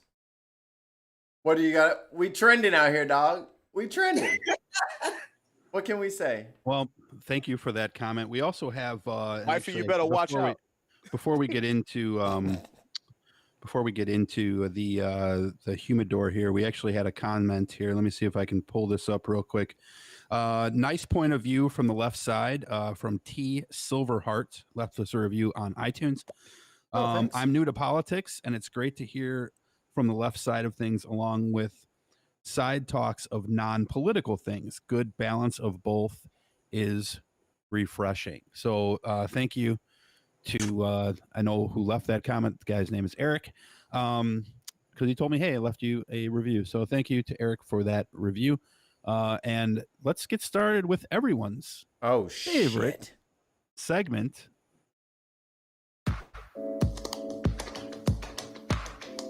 Welcome to the Humidor with Big Haas. Find out what Haas is puffin' and drinking today. If you try his suggestion and you die, that is natural selection, and the VFU podcast is not responsible for you being weak effing sauce. Now, the one, the only, Big Haas. I'm not on drugs. Big Hussein, what are you drinking? What are you smoking? What Millennium Falcon are you driving? In voice from the underground. I'm driving a Childish Gambino version of the Millennium Falcon today. But I'm smoking. I'm continuing my smoke with my pinky up.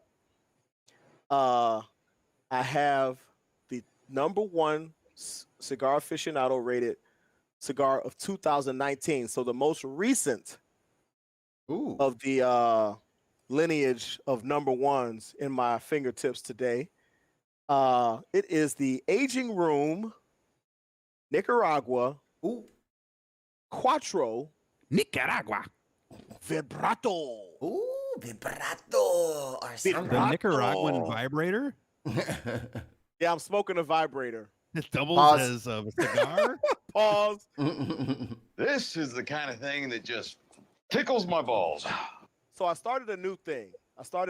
Because I wanted to try to give as much of a comprehensive review as possible of the cigar.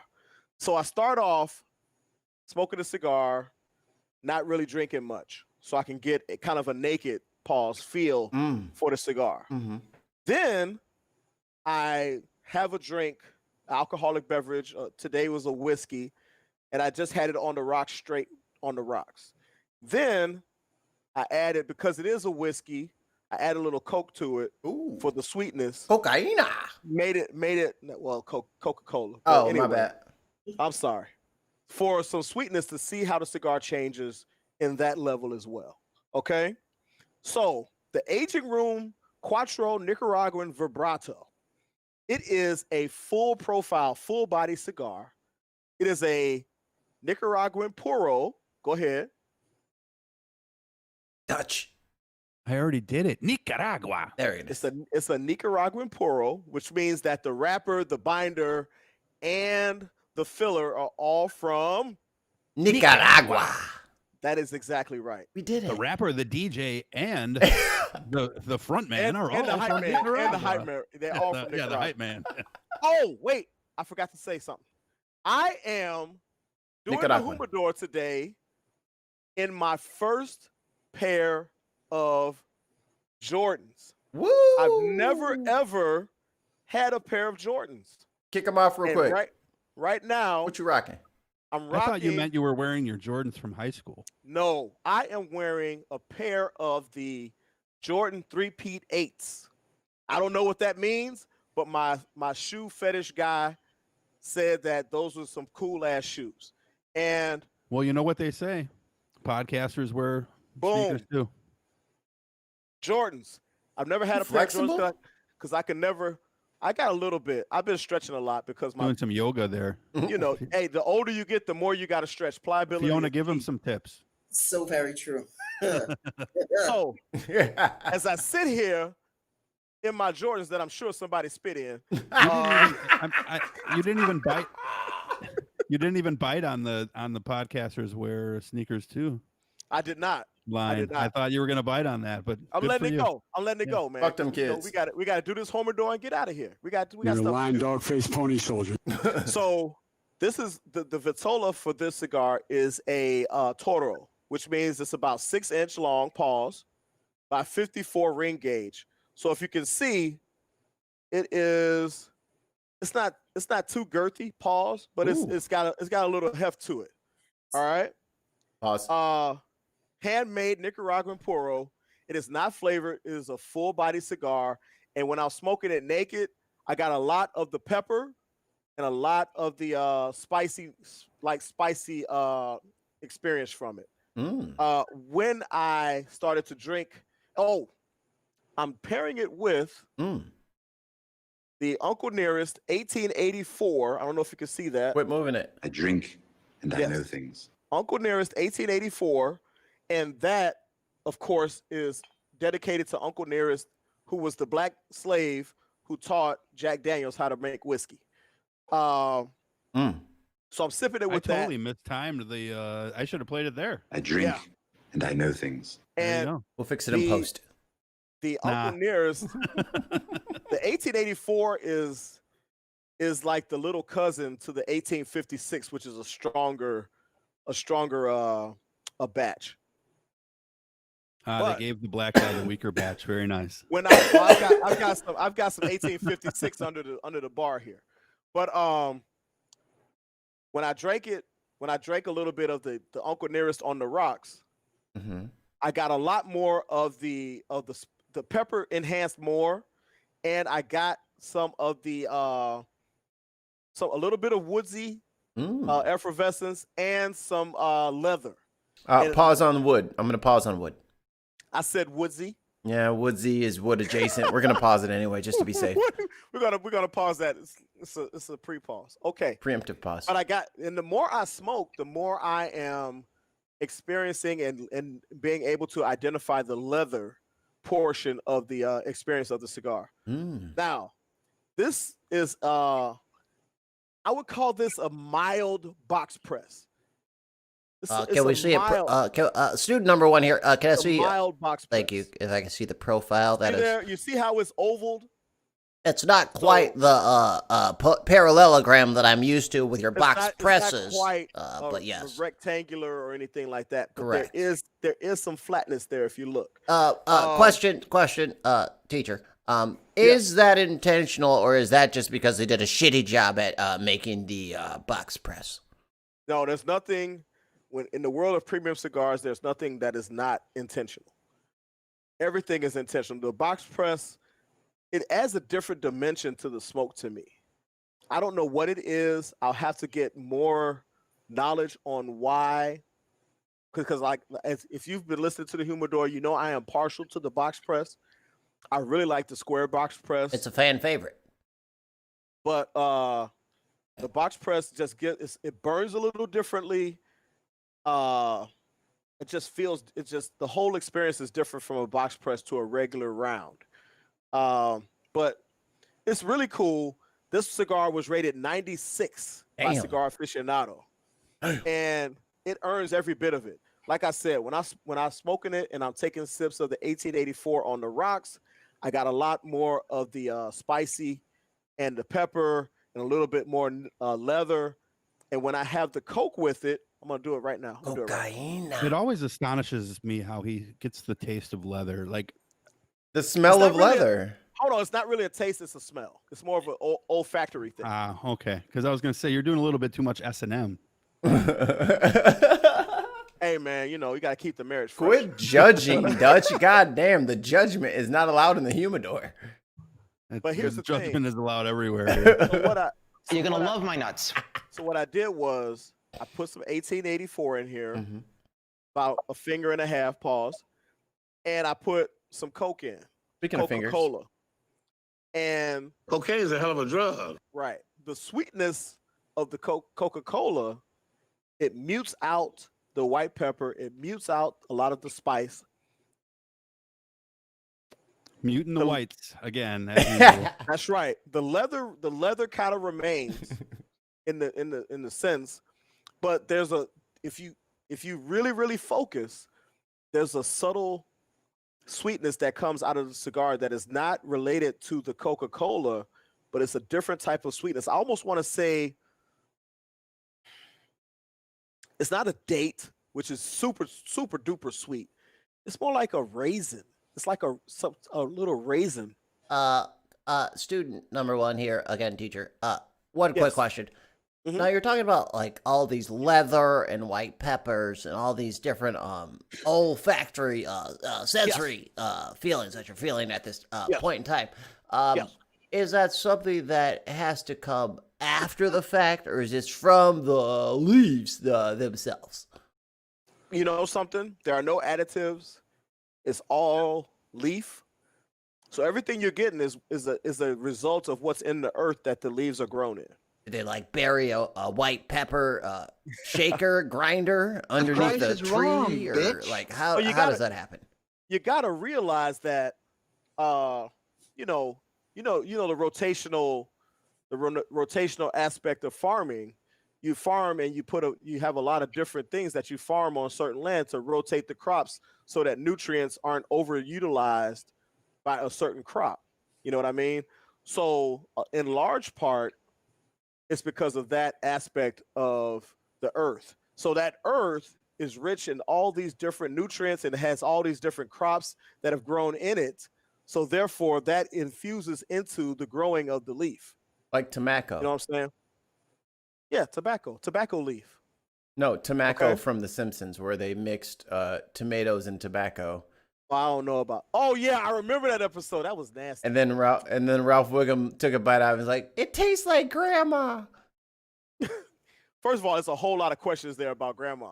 But anyway, so I get a lot of sweetness from it. I get more sweetness from it when I have the nearest in Coke.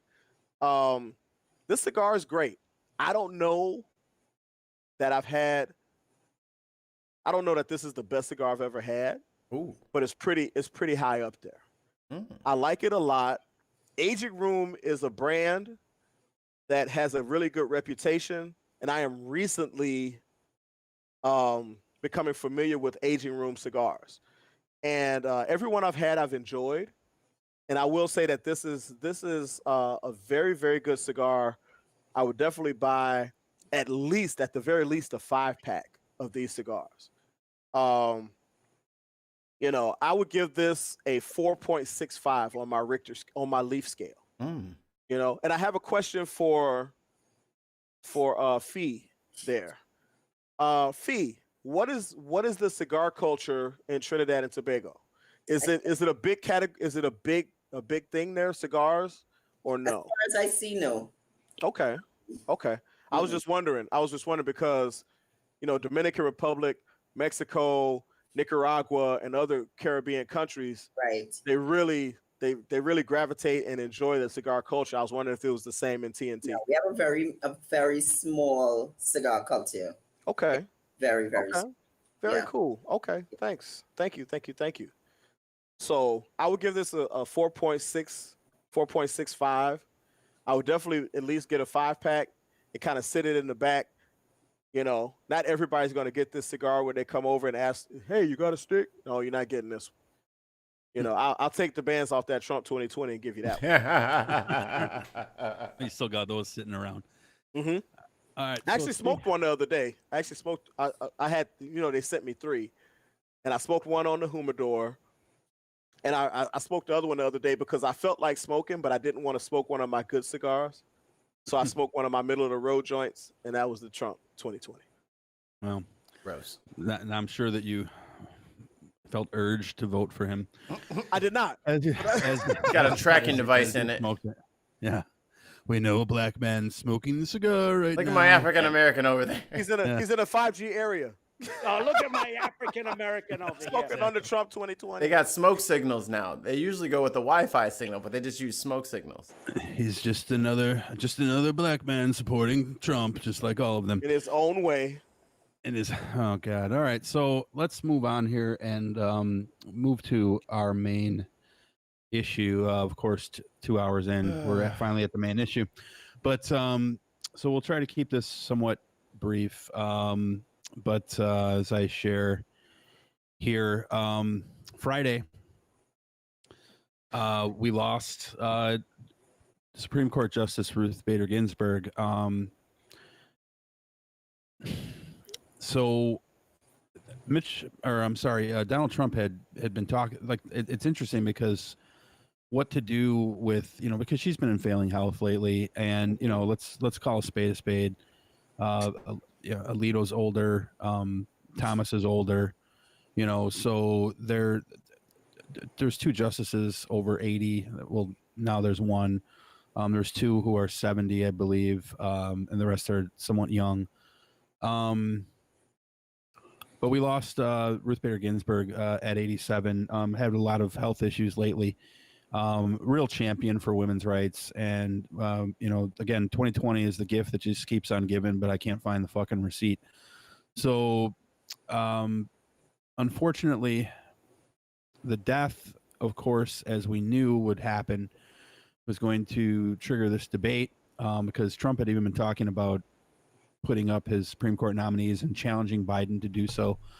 I think if Biden gets elected, Merrick Garland will be on the Supreme Court first person, but so I don't really see how it makes a lot of sense for him to even announce anything. And in fact, by the way, I believe it was Chuck Grassley who insisted that Obama nominate Merrick Garland, saying, "Oh, why doesn't he do someone like Garland?" And of course, Obama nominated Garland. And they didn't care anyway. They didn't put a vote on the floor. In fact, he said that the American people, Mitch McConnell said the American people should decide. He tweeted this out a couple of days after the death of Anton Scalia, who, by the way, his son is in the Trump cabinet. Anthony. And so Mitch McConnell, this is the part that really fucking irks me. As we knew what happened. In fact, when I first saw she had died, I tweeted, I said, "Rest in peace, RBG. Let's see how long it takes Mitch McConnell to be a hypocrite." Now, even I thought we wouldn't see anything until the end of the weekend. Hours later, and I do mean hours later, her body literally not yet cold.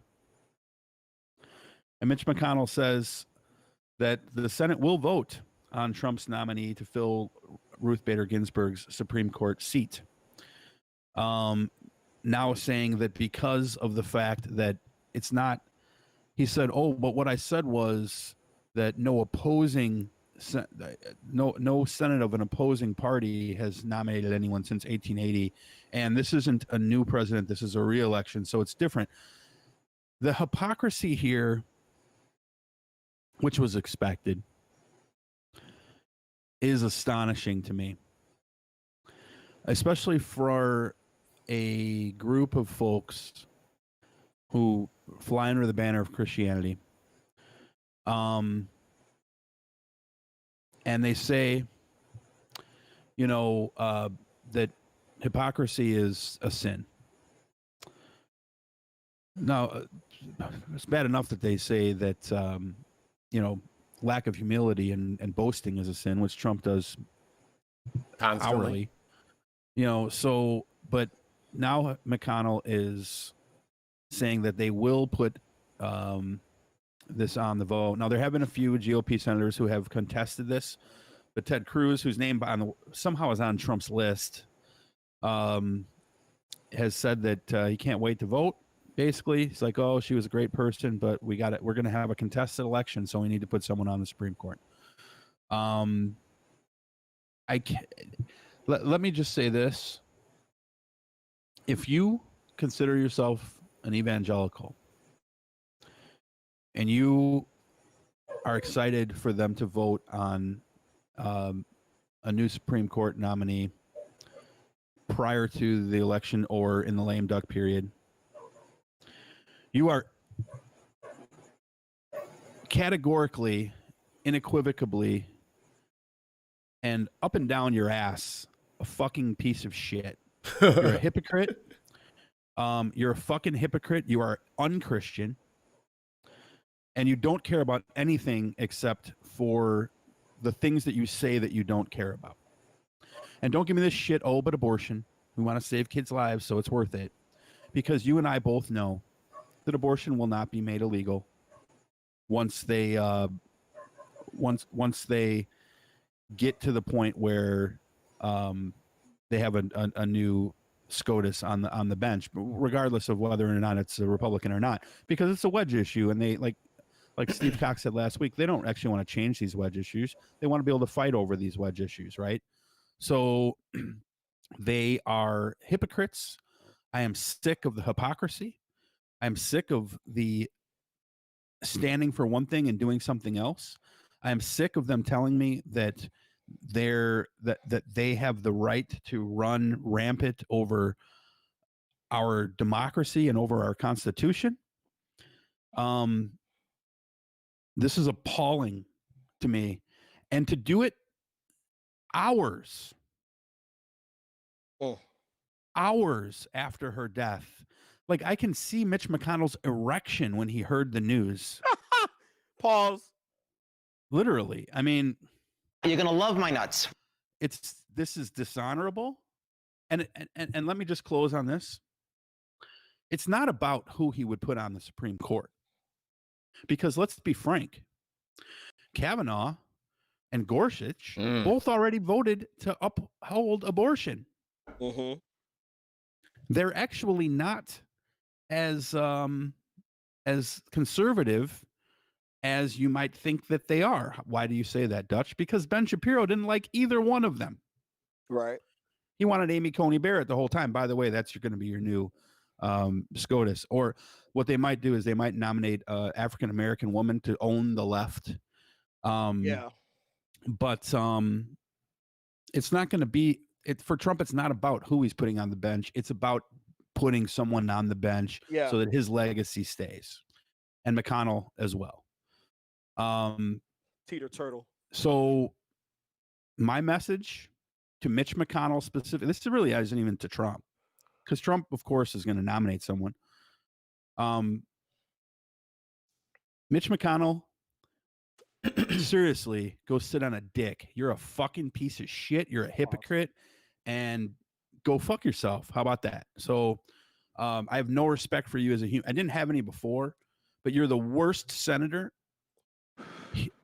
from a humanitarian perspective that this country has had since possibly segregationists, if not worse, because you are just a pathetic human being, and so is every other fuckbag who's fallen in line behind you. I was going to vote for Ted Cruz if he was nominated. You've shown your true colors. You're a fucking hypocrite. And I have no respect for hypocrisy, and I think Haas will agree. Since day one, hypocrisy has been our number one thing that we fight. 100%. That doesn't mean we haven't been hypocritical ever ourselves, because we're human beings. Right. But to be consciously hypocritical, I want to start real quick. I'm just curious, Fiona, like, what have you heard about this? What are your thoughts on them denying Obama the 8 months before the election because they want the American people to decide, and now saying they're going to vote on one 7.5 weeks, 6.5 weeks. It's like 6 weeks. Yeah, 6.5 weeks from today. Bullshit. It's just My girl Fee. can I be any more succinct? Bullshit. It's just tactics. It's just inconceivable. Tactics and shit and tactics. And side note, Dutch, I just love that word fuck bags. I think I'm gonna It's a staple of American culture. I've never heard it. Welcome. And that's gonna be my word for the rest of 2020. That's just letting you know. I love it. Shit balls and fuck bags. There you go. 2020 is a fuck bag. Now, Dutch, don't give away nothing for free. We need a Trinidadian word that we can have as a, there has to be an open trade agreement between the two countries. Right. You got to give us something cool to say. You're gonna take fuck bags, cool. Right. Can we have something? What's your favorite? We're gonna tariff your saying though. No, we're not gonna tariff. So, we're gonna NAFTA this whole situation. We want 100% of that. We want 100%. No, we need a cool Trinidadian. Yeah, so like in Costa Rica, the saying there is pura vida, right? Is there one in for Trinidad and Tobago? Curse word. It's not cool runnings like in Jamaica, right? I want to know a Trinidadian cuss. Like, you're like, fuck you. Like when we cuss it. Yes. Right. I think Trinis are the only people that say this. I could be wrong, but I think we are the only people that is cuss with. So we'll say like "Holly your mother cunt." Right? Whoa! Damn! Say that again. Yeah, that's a real Trini way to cuss, right? What did you say? Oh boy! Hall. She said, "Holy mother cunt." Yeah, Hall. Holy mother cunt. Not holy. Hall, like HAUL. Okay, holy mother cunt. Oh, Holly. Hall, yeah. As Hall, in, yeah. But yeah. Oh, that's lit. Yeah.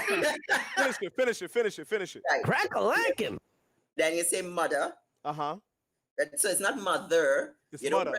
Yeah, MUDDAH. Yeah. Mother. Uh-huh. Cuts. Cunt. CUNT. No, CUNT. Haul your mother cunt. Yeah. Right, like bring your mama big stinking ass. Oh, damn. It's about to go down. That's vicious. Let somebody cut me off in the streets. That's the most trendy way to cuss anybody. I'm going to phonetically put that as the title of the podcast. I can't write CUNT, but I'll use the K. Right. What you do Haul is your mother cunt. Haul, and then you go YUH. Yes. MUDDAH. Right. And then you go CU. CU asterisk. No, do mother cunt. Mother cunt is one word. There you go. That way they won't catch us. MUDDAKUNT. There you go. They'll never catch us because they're not going to listen to figure out why we named it that. So I love it. No one listens. No. I don't listen anymore. You lost one listener a week because I'm here now. Hey, Fee. Yo. Fee, also, you remind me of my wife because she has this vein that goes up the middle of her forehead too. Right. Yeah. So every time I see that, I'm like, oh man, she reminds me of Sam. Oh, I gave her government out. All right, so Mikey, we'll give Haas the last word on McConnell and the GOP, but what is Antifa's position on this? You keep attaching me to Antifa. You know I hate them. You know I hate them. You know I hate them. I have to clear the record every time I say anything because God, I hate them little motherfuckers. He loves the Proud Boys though. Me and Fee were talking before the show started about how, like, I asked her, I'm like, RGB passed away, like, you're familiar. She was a champion for women's rights. Mm-hmm. And just like we were talking about with like the Catholic groups and how they kind of want to bump out Biden so they can jump behind Trump. Like, yo, RGB has been a standard for how to perform as a female in a climate that is dominated by toxic masculinity. She went in there all 4'10" of herself and toasted 48. Toasted all of them fools. She wasn't going. She went into that court as a bulldog. What did she do? She went in there toasty. That was an alley oop off the backboard. I'm glad you caught that. But I had the soundboard turned off. Crack-a-lackin'. It's back now. But she didn't come in there like no little dainty punk ass bitch. She came in there to fuck shit up. She came in there to get in people's face, and she came in there to be rowdy. And without knowing her complete biography, which is on Netflix and Hulu, I believe now. Someone did a documentary on her.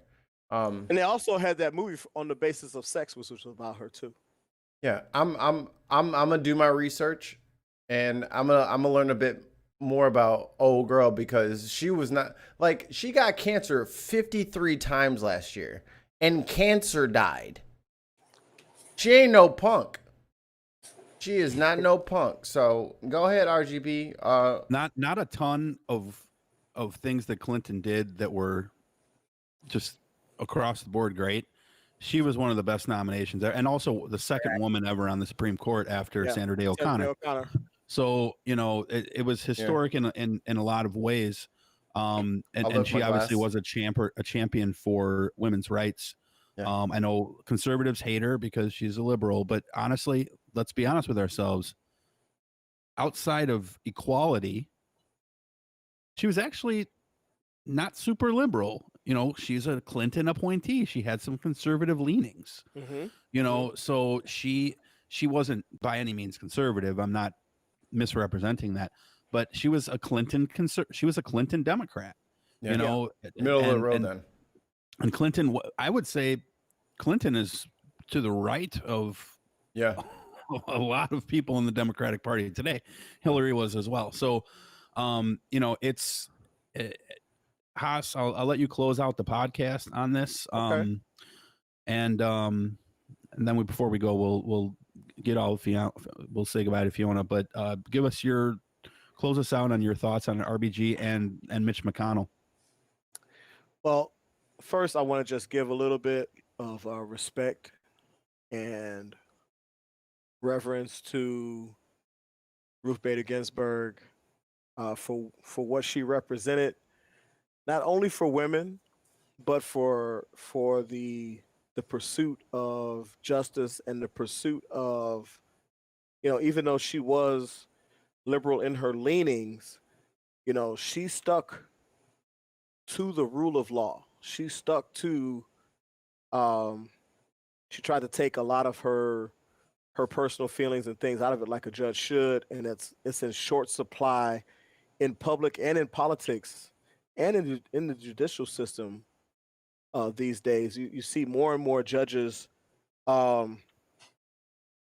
expressing their political leanings, and if you know that they feel free enough to express those leanings in public when they're supposed to be an unbiased person on the courts, you know that those leanings are prevalent in their minds, whether it be religious or whatever, when they make decisions.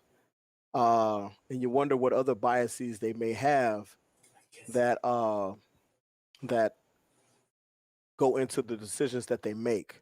So I really want to give her props as a champion for women, someone that women can look up to and aspire to.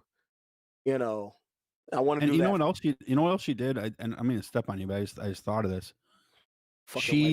When Kavanaugh joined the Supreme Court, she he even said this himself. She went to him and basically welcomed him. She was like, "Hey, you know what? It is what it is. You're here now." Yeah. And she was like, and she said, I like the guy. Yeah. Now, so it's like, even though they're going to disagree on a lot, the woman got respect from a lot of people, which is why McConnell shitting on her literally before her body is cold is so appalling to me. Yeah. And the thing is that what's not necessarily known, well, I guess here recently it's known because of things that have come out since she passed. But she and Antonin Scalia were very good friends.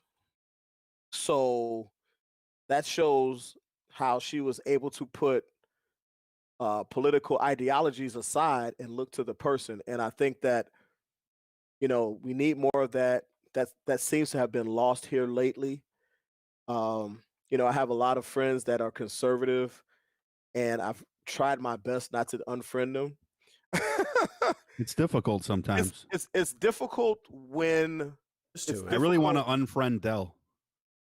Yeah, but it's difficult. It's difficult when your ideologies put me in danger or put my family in danger, and that's when I might unfriend you, because you refuse to move from that spot where your beliefs are literally endangering me, endangering my family, and endangering people I know.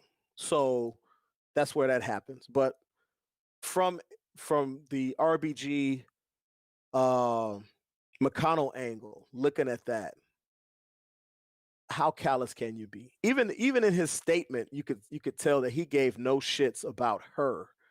And he said, as we mourn, it was no personality to that at all. There was no, as I mourn. There was no as I am deeply saddened. It was a milquetoast statement meant to only get to the point of, oh, we're definitely going to put somebody up and have a vote. And I just thought that with her body not even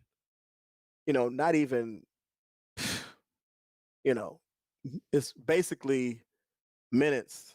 It reminded me of Allen Iverson stepping over Ty Lue after he hit that shot for against the Lakers. The most disrespectful shot of all times. My favorite shot. Yeah. So that really struck me, and it would have been like, remember when I brought up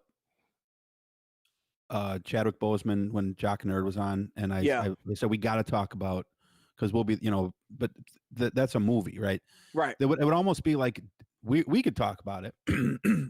Excuse me, but imagine if Disney had said moments after Chadwick Boseman died, open casting. We're moving. Yeah, we're looking to cast baby Donald Glover as the new or Michael B. Jordan is going to move over and be the new Black or we're going to start looking we're going to start looking for a new replacement right away. We're now actively pursuing Denzel Washington's son, David Washington, as the new Black Panther or something like that. Yeah, I mean, does that make sense?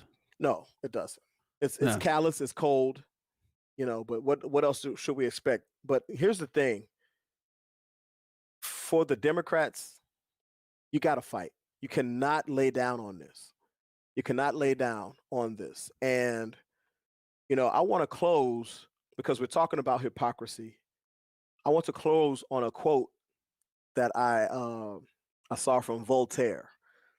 And it says, how inexpressible is the meanness of being a hypocrite. How horrible is it to be a mischievous and malignant hypocrite. And that is what we have in Mitch McConnell. Just the embodiment of this quote. Because time and time again, he has shown us that he is a mean-spirited, mean-willed, ill-purposed individual. And he cares only about power, obviously, because his penis is so small and his neck is so short, and he can't satisfy his wife. No, how do you really feel? Habitually, he's a habitual line stepper. Yeah. I mean, it's. I mean, even in the spirit of looking, he didn't even care about the optics or anything.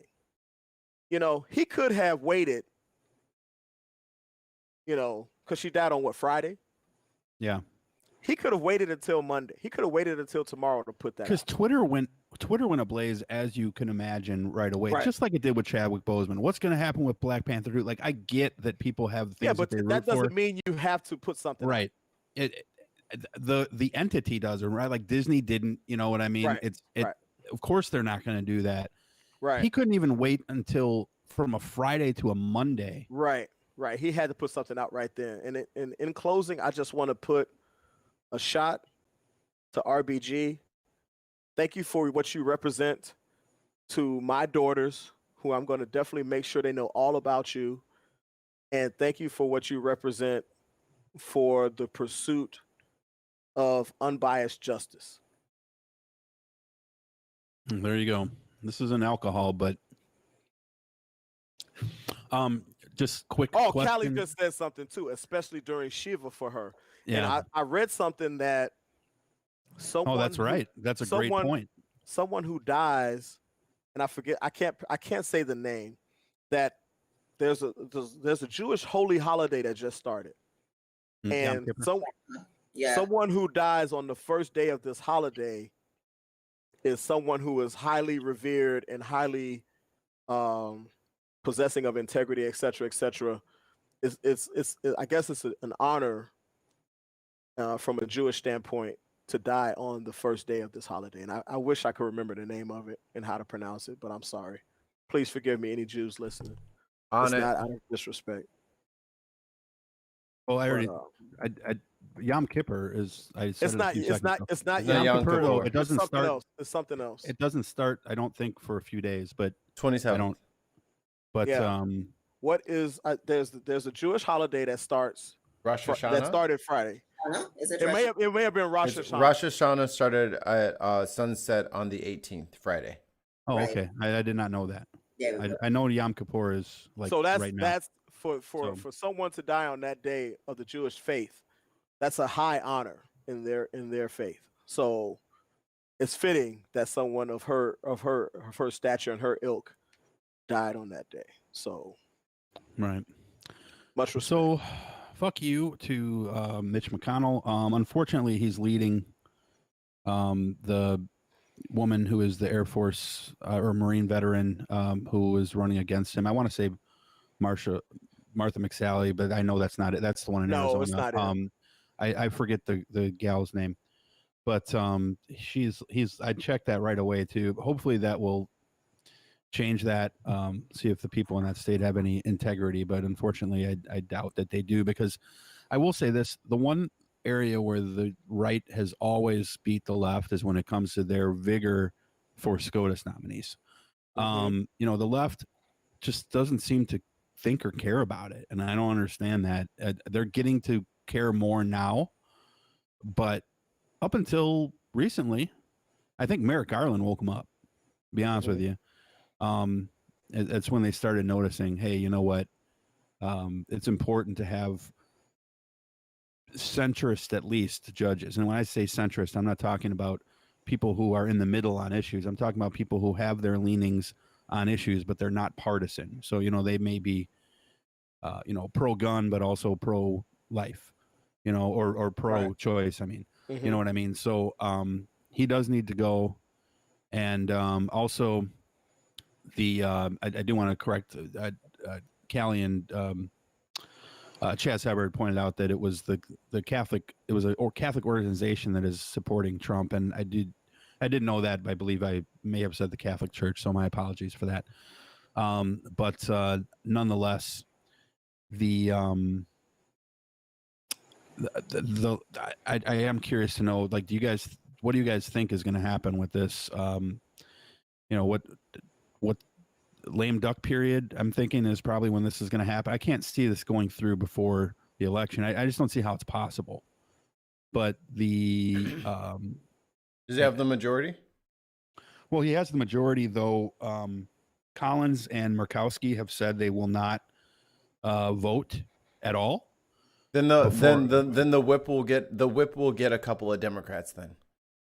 Well, don't say that. And people like Joe Manchin will have crossed the line before and will probably do so again.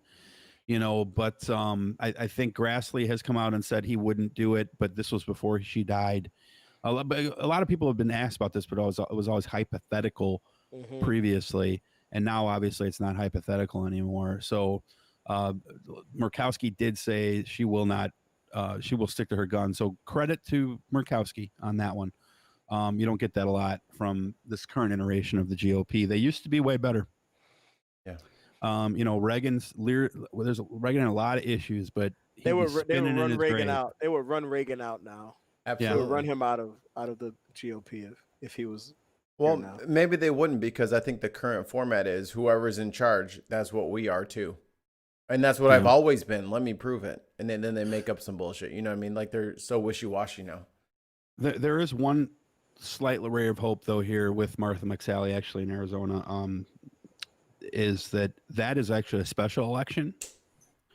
So that senator, if she loses, which she's trending slightly down at the moment, that senator would be seated prior to January 3rd, probably sometime once the election is certified, in fact. Then that special election, the senator will be sworn in. So that could happen as early as possibly right after Thanksgiving. So if the Democrat does win that, that's one other vote where McSally would be an automatic, yes for Trump. But so we'll have to see what happens with that one. And then there's a couple of other seats that are, I believe it was Cory Gardner in Colorado has said in the past that he would not vote for a Supreme Court nominee. So, but yeah, so get us out of here, Haas. Fiona, where can the people find you? Tell everybody how they can get a hold of you, and thank you so much for coming on. We appreciate it. I know that we probably would have liked to have talked to you more, but this just happened to be a week where 3 massive stories broke that are like right in our strike zone. So last question for Fee is, what does your tattoo symbolize? Oh, this one? This one? Oh, no. The camera got her. Yeah, the camera got me. My mom passed away 7 weeks ago. Oh. Yes. Condolences to you and your family. I lost my champion. So this is actually for her. Her nickname was K. So I have the K in the heart and the angel wings because she's forever my angel. Beautiful. Did you know that when Mitch McConnell's mom died, he started looking for a new mom later that day? Are you even surprised? I wouldn't doubt it. But where can the people find you? Give out your Twitter and all that jazz, and then also give us a fitness tip as you go. Ooh, I like it. I need it.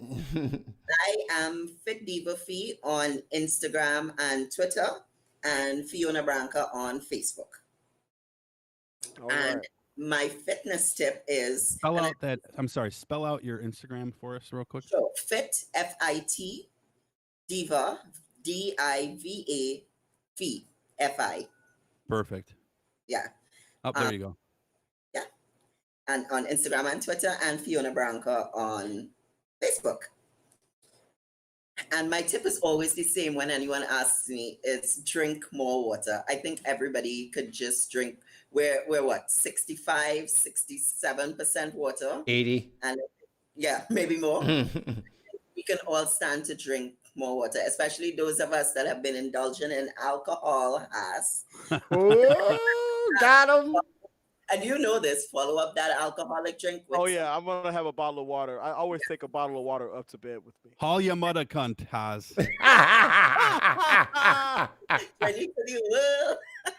Now, how do you spell Branca? BRANCA? KER. I already got it, big dog. Oh, BRAKER? BRANKER. Okay, gotcha. You really pronounce their R's very well. Because you got a producer on staff, big boy. I already put that shit in the chat, big dog. Oh, he called me big boy.